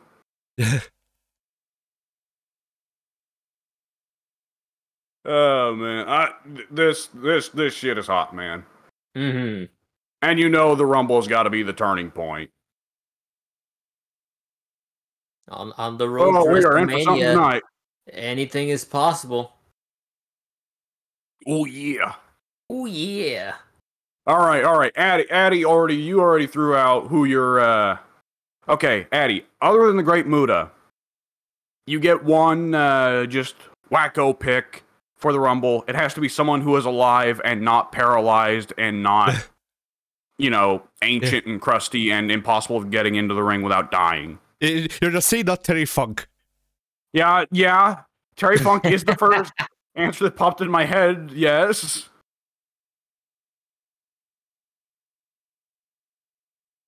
I mean, should I go with a joke answer, or should I actually think about it? Well, the choice is up to you. Because I immediately had a joke answer pop into mind. Shoot. Kaval.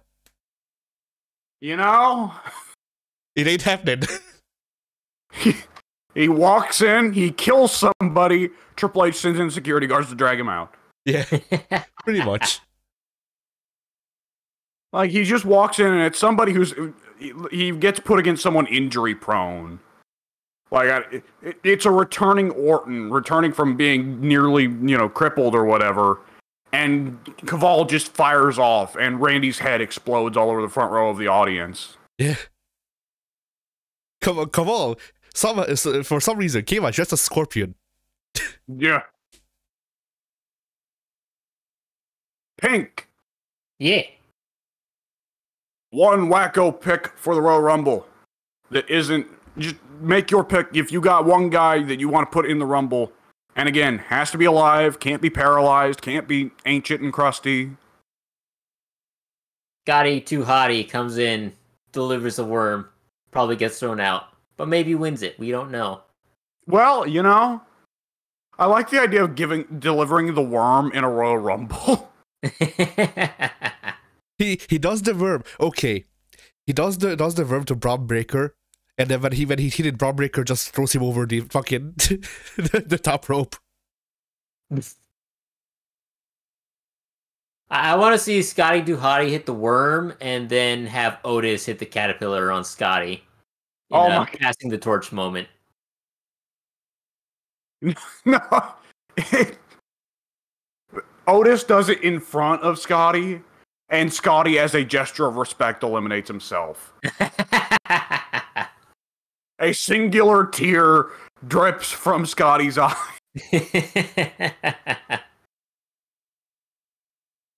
He shakes Otis's hand before he does it. He takes off the stupid little visor and gives it to Otis, and also pulls out a bottle of blonde hair dye and gives it to Otis. You are now Otis Too Hottie. Yes. Perfect. My God, though, if Rikishi retains his role, though, and we find another big guy to replace Brian Christopher, imagine Too Cool, but they're all big boys. Oh, man. And as I'm saying, I'm like, this is pink bait right here. The replacement for Brian Christopher is Nia Jax. There we go. We've completed it. Yes. Nia Jax, I could just see screwing up the dance and shouting afterwards, "My hole!" She tries to do the splits. Oh, no. Oh, boy.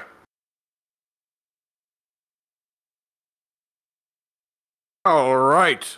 Let's see. Now, I guess I could just straight up ask, who would you want to win it? So, fuck it. There you go. Addy, who do you want to win it? Men or women's? Both. Okay. In the same night. Well, women's. Who's the women's champion? Flair on SmackDown and Bianca Belair on Raw.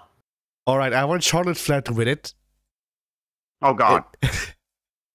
And then I love Charlotte, but I don't want any more heat on her. I'm sick of the fans bitching about her. Yeah. I want Charlotte to win it and then just be like, all right, this means I don't have to fight for it at WrestleMania.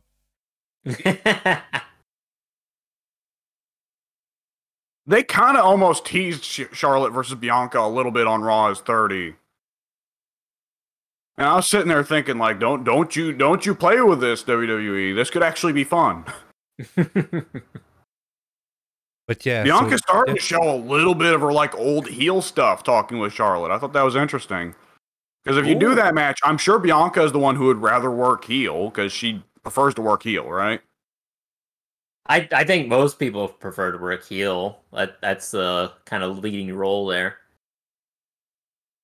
It's a rough thing to say though, because I think Charlotte would definitely get more heat. At the same time, Charlotte also gets more go away heat. Right. I think at this point, I'd throw Bianca into the heel role because Charlotte, she's kind of entering a really early renaissance. It's almost a John Cena situation where the fans have hated her for years, but after she went away and then came back and beat Ronda Rooster, the crowd, as of right now, is still kind of behind her. and all that prior heat from the nepotism has kind of faded away just a bit.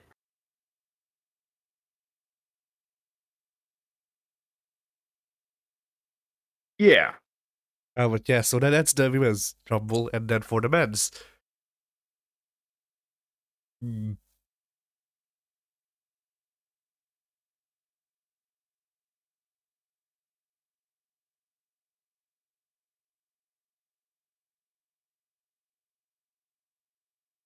I mean, like, I could make a joke about returning anyone, but I need to actually think about the people who are on the roster. I just know like 5 people who are on the roster right now.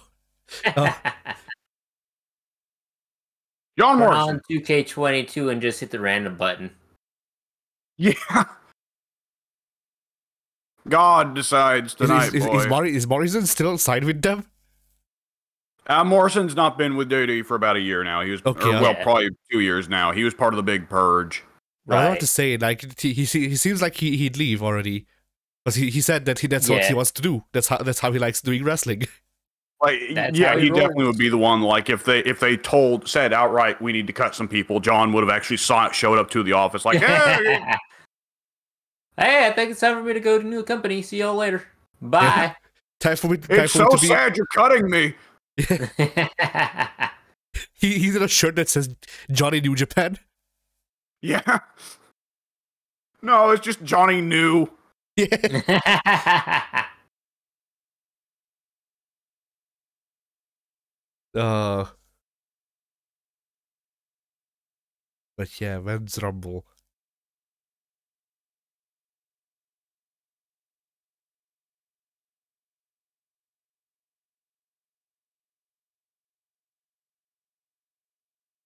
I mean, the problem is that only the joke answers come to my mind. Like, what if Fandango? He's also in AEW, not isn't he? with the company anymore. Exactly.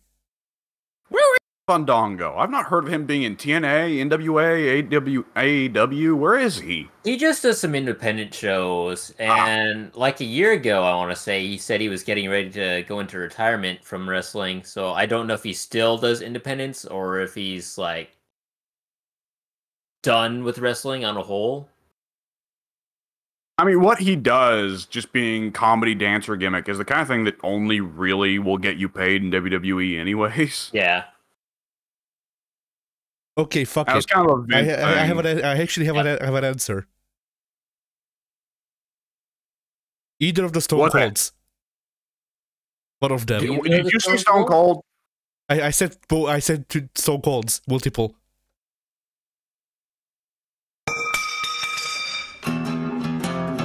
Great Bear, raise some hell, beat Deborah. Fair enough. But yeah, like either actual Stone Cold or fucking Lonite. Lonite. Lonite is having a match, so I don't think he'll be in the Rumble, unfortunately. Lesnar's also having a match against Lashley, isn't he? And he'll be in the Rumble.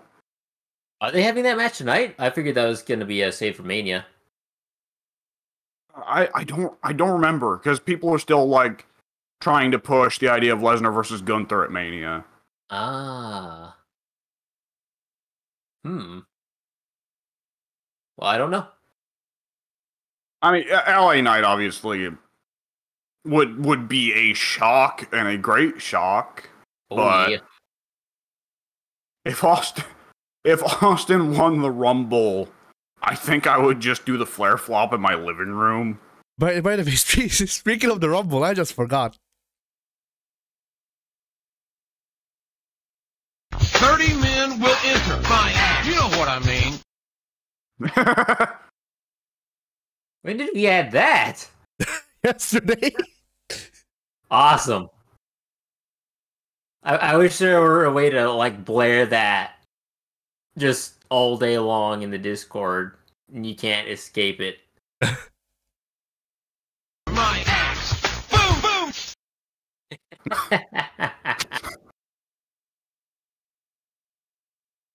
Oh man. Wrestling stuff makes for a lot of the best The best sound bites. Yeah, I mean, like, the best part is, I saw a video, someone edited of Taz doing a cover of this. Oh my god. It wasn't a full cover, it was just the up to the boom boom part, but still. Taz has just gone insane. I don't. Taz would cover this. IRL. Wait. He's not gone insane. It's just he's now working at a company that allows him to not give as much of a shit as he wants. Yeah.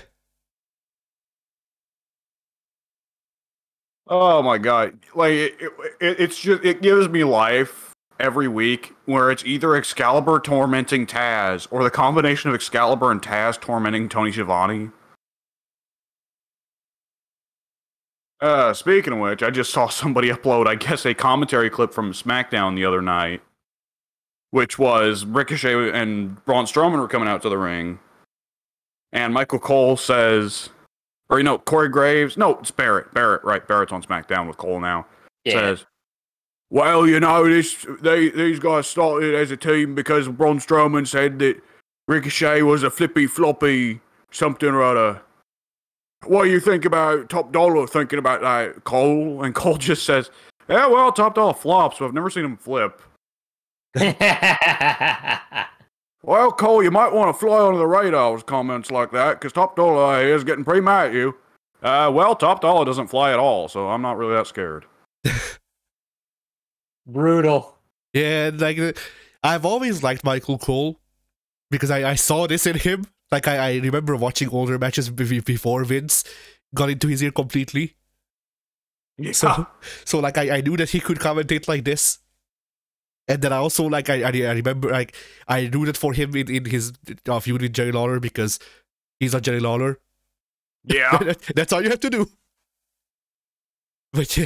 I love that Cole is now dunking on the heels the same way Bobby Heenan would always dunk on the faces. Yeah. But yeah, I'm glad to hear that he's still getting to do his spots for now. For now. Yeah, well, I mean, he's getting it while he can. Does the company sell before Vince sees something on duty TV? He's go like, oh, Paul, I could do this shit better than you. It's time for you to have a second heart attack. Road Dogg in the background already packing his bags. Yeah. Oh, man. Road Dogg isn't packing his bags. Road Dogg just presses a button and already prepackaged package of his stuff just flops out. He's already on the phone for a podcast, and he's on the podcast saying he wants a job from Tony Khan again. Yeah.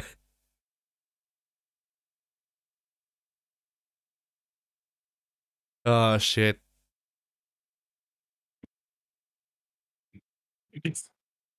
The Voodoo Kid Mafia have to reunite in AEW. Yeah, I'm just imagining in my head the Voodoo Kid Regal Mafia coming back. Yeah. What? I said the Voodoo Kid Mafia have to reunite in AEW. Oh, yeah. The what Mafia? Voodoo Kid. Oh. Hickenbottom. Alamo. Oh, boy. Billy Gunn cutting face promos about how women should only ever be in the kitchen or the bedroom. Yep. My God, what is wrong with Vince Russo? Vince Russo. Ugh. Ah, boy, nothing brings it down like a TNA discussion. Yeah. Look, they had Black Raid. Yeah. See, the trouble with Black Rain is he never gets brought up because Seven's way funnier. Yeah. Because say what you will about Black Rain, at least his gimmick isn't that he's a child molester. Yep. How many guys are there like Dustin where you can just run like a 6-man battle royal of his own gimmicks? I mean, the worst part of Black Rain, I just remembered this. The worst part of Black Rain is that in his introduction promo, he got a worked shoot promo where he said that all of the characters that he's portrayed are a part of him. Nah. Right, because the gimmick wasn't working, so Russo told him to just go out there and cut a shoot. Yeah. And so, like, Oh my god.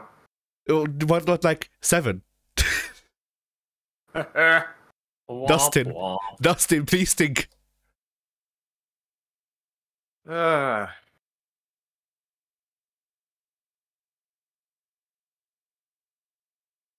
Really, like, TNA missed a chance to give us the real fight that we needed to see, Black Rain versus Willow. Oh, yeah. Well, the funny thing is now you can say Willow in wrestling, and I don't think of Jeff Hardy. Like, I think of the much less distressing chick in AEW now. I thought both Willows were great. It's just that Willow from TNA was a character by Jeff Hardy, and so as a performer, it left a lot to be desired. But I love the aesthetic. Yeah.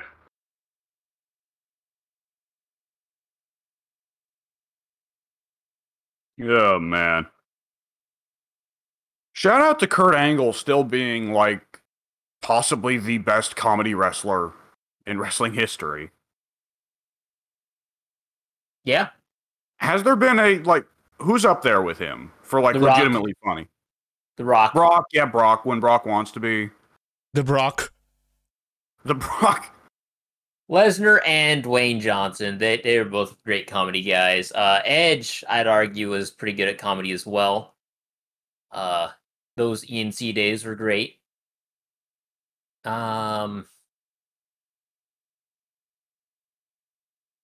Cena was booked a lot in comedy roles. I don't think he ever did too well with it, though, but he'll get a brief shout out from me. Truth, of course. Can't leave out Truth. Oh, yeah. Actually, yeah. R-Truth, one of the greatest of all time, for sure. That one probably is the one that, out of all of them, still gets me the most, just because it's something that you would actually expect to happen in wrestling.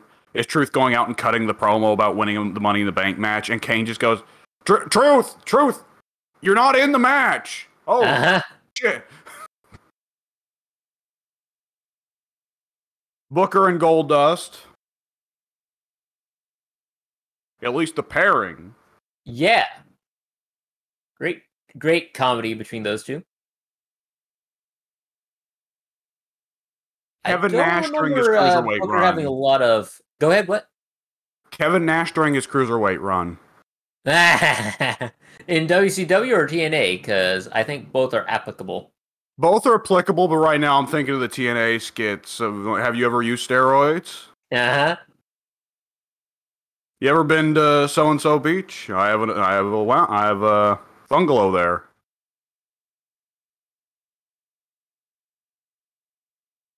Oh man, what was it? Didn't he wrestle a cruiserweight match in TNA, and his finish was supposed to be a diving elbow drop, but he just got up on the ropes, then simply jumped back down, landed on his feet, then did an elbow drop?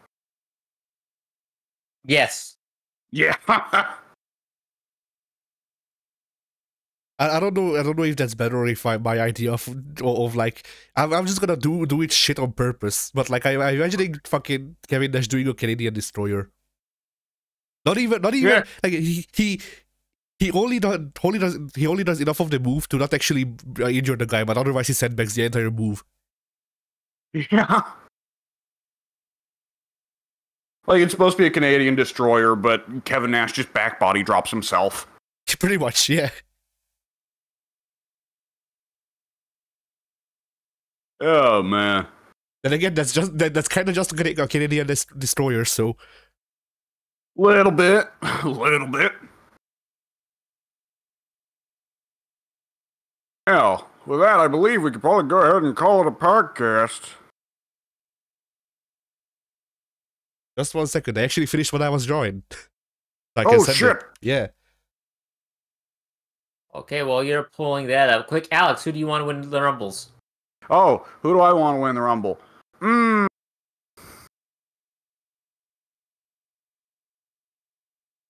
Against all, that's a difficult question.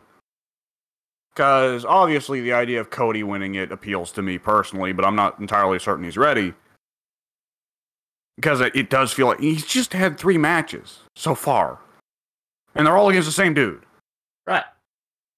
So I feel like But there's think of more it you this can do way. Winning the Rumble basically means he had a match with 30 other people. Yeah. So that's not just 3 That is matches, that's true. like 33 now.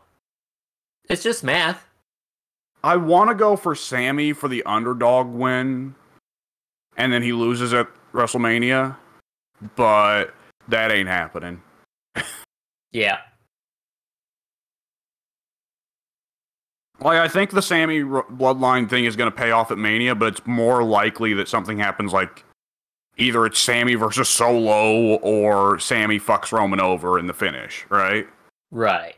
Sammy fucks Roman, he gets the old Mr. Finisher. I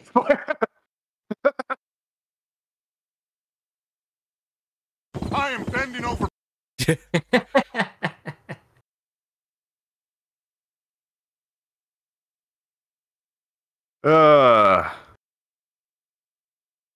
Alright, so yeah. 30 men will enter my ass. You know what I mean.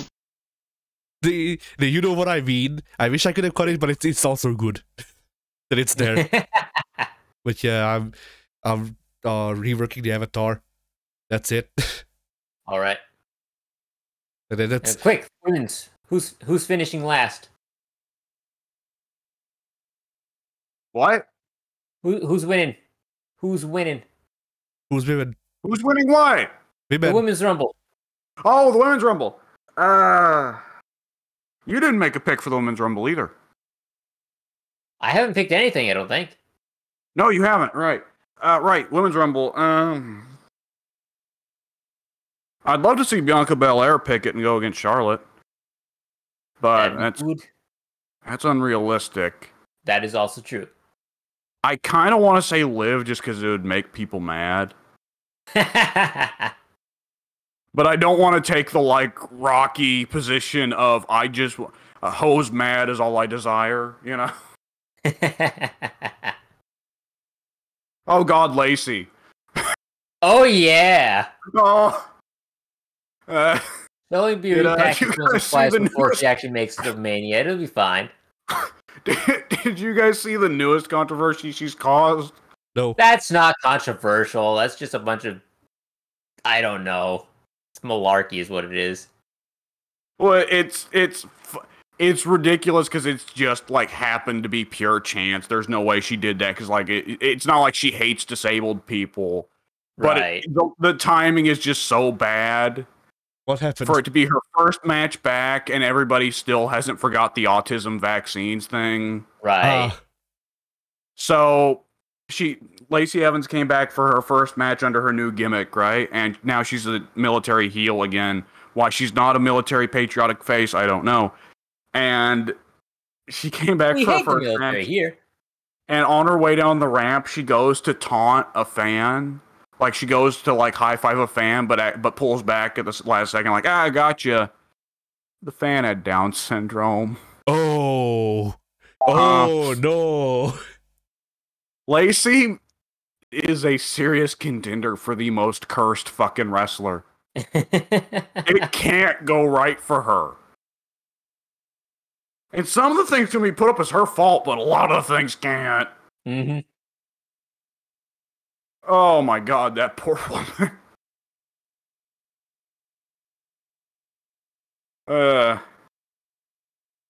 Send Lacey out to the ring in the Rumble. She wins it by giving her the last one a vaccine.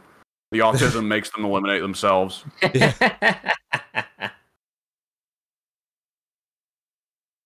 All right, who would you pick for the Rumble winners?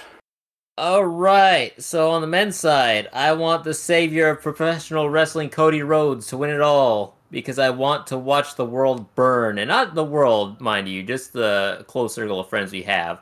I want to see them burn. You mean you don't agree with Ted that Cody Rhodes winning the belt would literally kill the company?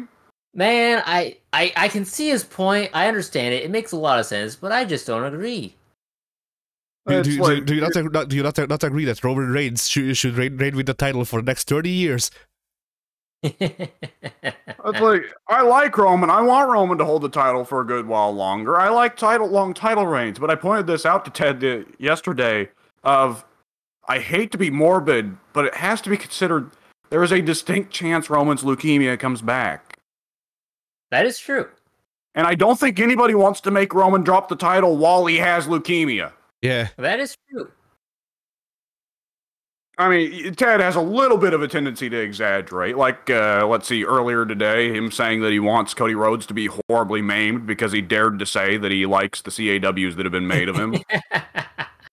Or, there's one I've actually got saved on my phone because I intend to pull it out at some point when it's funny and appropriate. When several months ago he said that Bray Wyatt will literally lose the WWE hundreds of thousands of dollars. I mean, like, one of the things about... Love him to death, but my God, when he does not like somebody, he will say everything bad about them possible. Yep. I mean, like, the thing that bugs me about Ted, and this is not a discussion that we are supposed to have. That one does sound like you're starting it off as like a personal vendetta of like, you know what I don't like about this motherfucker?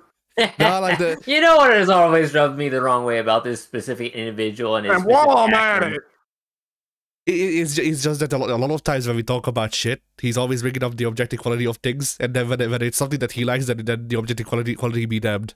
That's pretty much it. He can get weird about that some days, where I'll say, okay, yes, it's not good, I just like it. And he got real mad at me over Gunther. That was what he got hot over Gunther that time. I don't know if you saw that. He was mad. He hates fat people. He just hates them. And Gunther's not even so mad fucking anymore. mad that time. Because I was just saying, okay, yes, Gunther lacks these objective qualities you were looking for. I just like him. And he was just getting so hot and going, why though? It's like, fuck. I like him? What is this? And we got the fucking Spanish Inquisition here? What is going on? You're allowed to like things that I deem bad, except when I deem that they don't fit. Then you must stop liking them that instant. It's because Ted has certain things that he's very, very opinionated. He's opinionated about everything, but there are certain things that he's just sick to death of, and he wants them to go away, and he's sick of seeing them. And he's decided fat people is one of them. So, like, even Kevin Owens, who he has said several times he likes, now anytime Kevin Owens comes up, all Ted will say about him is, he's fat. He needs to go away. He's fat. Like, my God.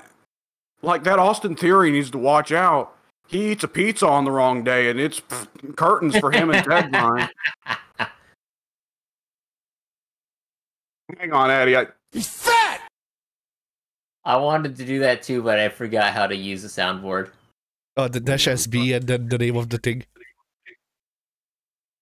Well, there's another problem because I don't know any of the names, but yeah. Know in my heart that I wanted to play the Snyder, he's fat. You can get the soundboard to tell you by pressing just /SB or whatever.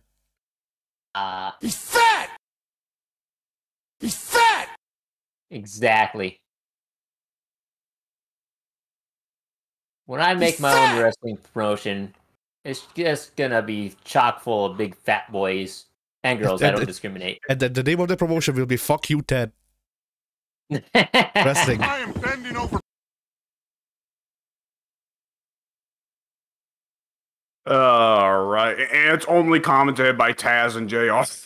Yeah. No, it's commented by Mark Henry and Big Show. Yeah. Even better. The ring announcer is Tony Chimmel. Remember him?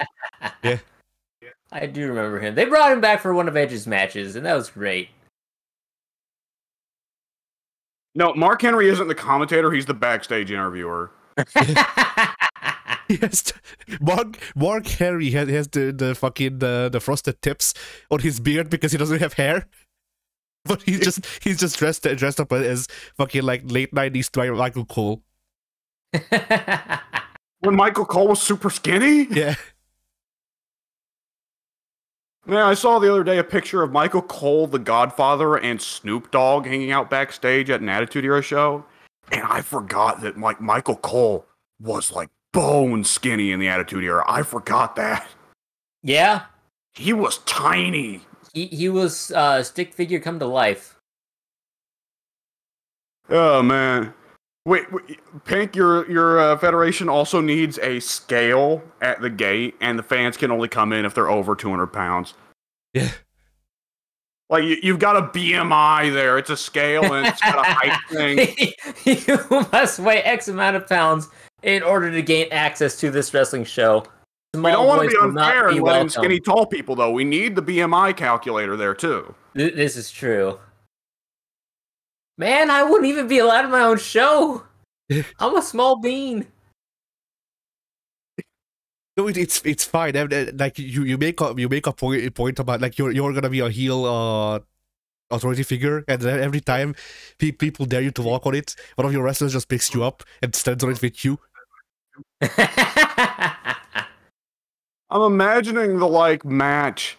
The main event is like Viscera versus I don't know, Haystacks or whatever.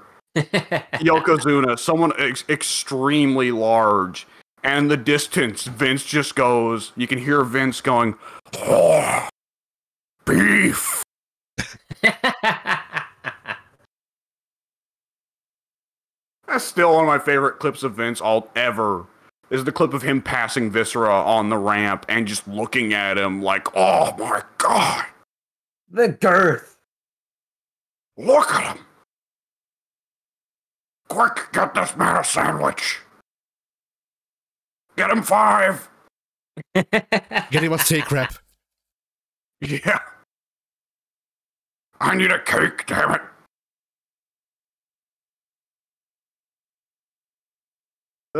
Alright.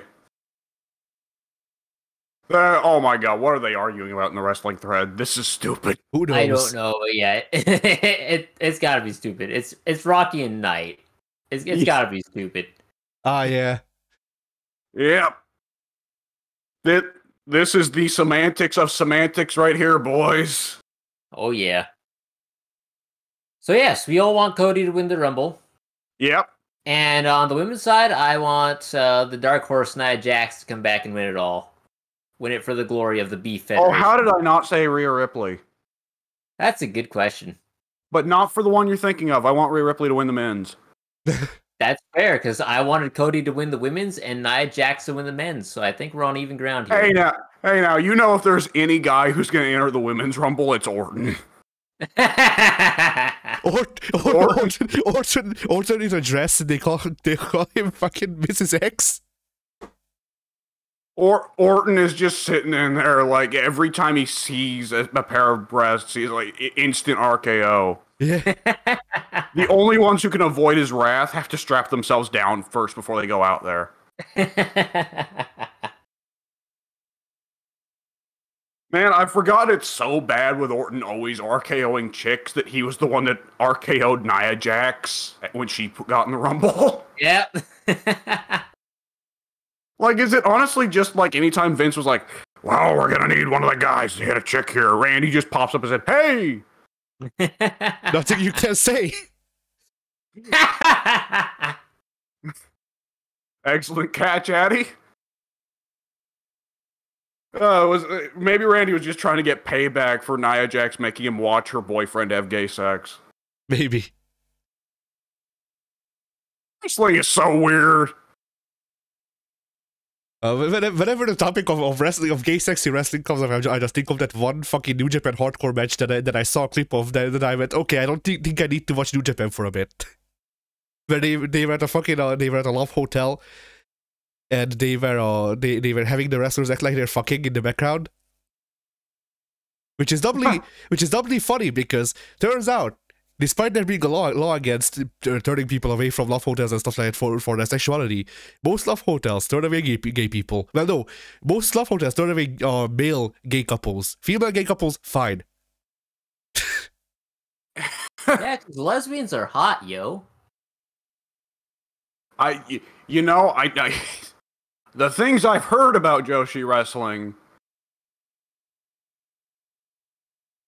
Oh man. Like, you know the meme of Homer Simpson standing in the lesbian bar? Replace Homer with Awesome Kong. I don't know the scene, but I'll assume it's funny. It didn't play.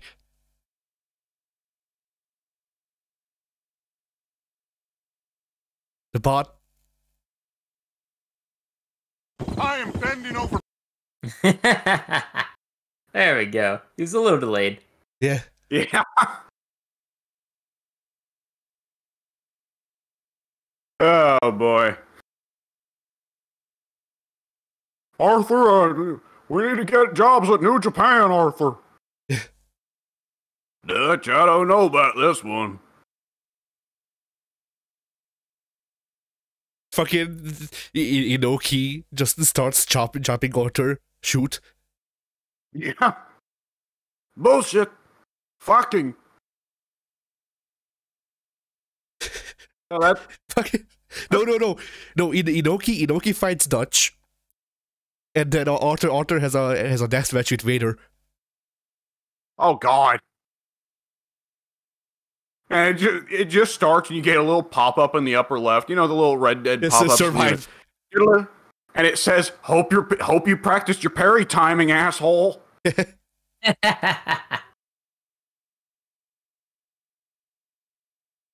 You have to, like, you can't beat Vader. He has an infinite health pool. The only way to beat the mission is to stall him for like 2 minutes until he does a spot where his eye flops out. That's what they call the match off. Jesus. That was against Stan Hansen, who was a cowboy. Yeah. It's only like Also, it's only like 400 years before that happened, but you know it's fine. and Arthur, after he wins that match, it tells him Lariat unlocked. Yeah.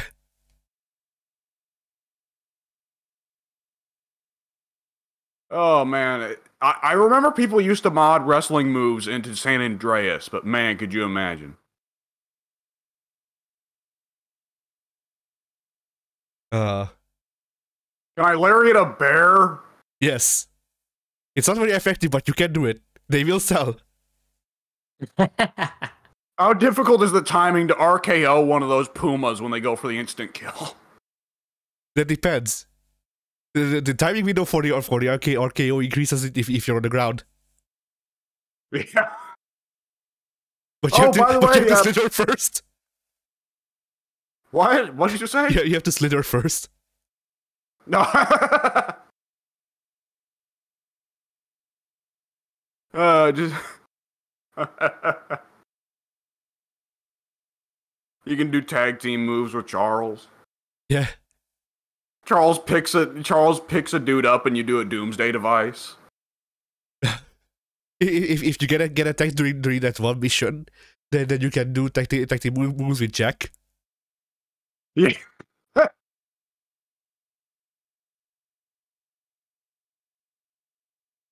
gonna for Uncle Arthur. I can't do that voice. Yeah. Oh man, I actually was just about to say something to Pink, but he left. Ah, shit. I'm still There here. it is. I just have my mouth full. Are you gonna share? Yeah, me No. and, God, now you know how it feels. While me and Addie were playing Fire Pro the other day, Pink, we found out that catch finishers are a thing in Fire Pro, but you have to actually do them properly. Oh. Like, you can do a catch RKO in that game, but you gotta actually do it for real. No shortcuts there. It is honestly, okay, you're playing Randy Orton, so logically speaking, you have the RKO on light plus medium. Prepare to press light plus medium at the perfect time, asshole. All right. I almost kind of respect that, but it does make working that angle, that spot a little bit hard. Yeah. If one of us ever actually pulls it off, though, then like the rest of us just need to put our controllers down. gotta sell it properly. Yeah. The Put it man over. is dead. He sells for the rest of the match. Yeah. Yep. All right. what have we hit everything? I think we hit everything. We're just kind of We did meandering. everything. Addy was gonna show us a picture, then I stalled for time as he was getting it ready. Yeah, I and don't then know I, if you ever then I got showed the picture, but I thought I saw it. Alright, give me a sec. I'll post it again. I saw it in the voice Yeah, chat. that's You what it just was. didn't bring attention to it, so I thought Yeah, there like it maybe is. you had more coming down. Yep. I mean, in the meantime, I did actually make the avatar version for it. Once I fucking find it, I'm it's not- numbered. What the hell? I'm not an expert on perspective, but I would make the digitigrade feet. That's the word, right? Yeah. I would make that maybe just a little bit more pronounced, where it's kind of coming out a little bit more. The calves are coming out a little bit more from the thighs. Yeah. Because right now the perspective isn't coming through fully, and it just looks like you got really skinny calves. Yeah. Other than that, though, great. Thanks. Where the fuck did I... Where did it go? Oh yeah!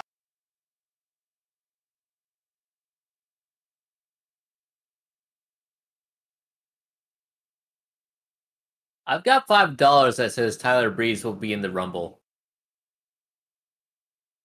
Okay, so it is there. Oh, okay, I found it. So yeah, I might not be That able to probably upload is this. one of No, the I really can't. solid bets, actually. So yeah, that's the avatar version. By the way, this is how I have to format avatars for Discord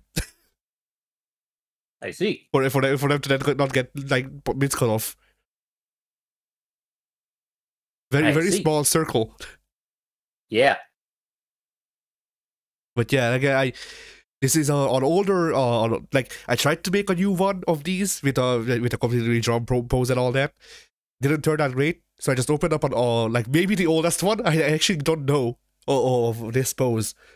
And I just drew over it with additional details. Like I drew it on an actual like complete set of teeth because I felt like it. Yeah. Why would you subject yourself to that? That's a lot of work. It's detail. That's fair. Like I don't know what I still have yet to figure out what the fuck my art style is, but I like detail. Yeah.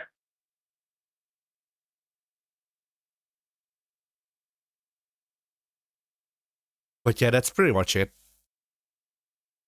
Yeah. I was like, I did the logos. Y'all saw those for the new name. Yep. Oh yeah, we didn't talk about it. Shit. So yeah, the new name is pretty much like chosen by now. Yes.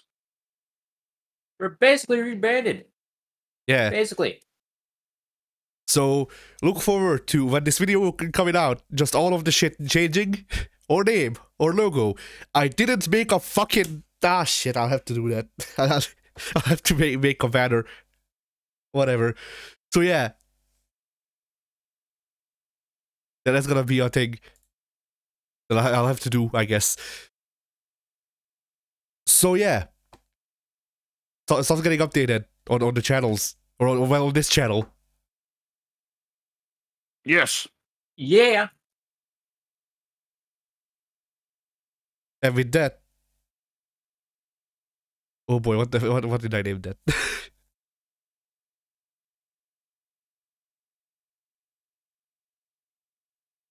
What just I didn't even upload the soundbite that I want to trigger.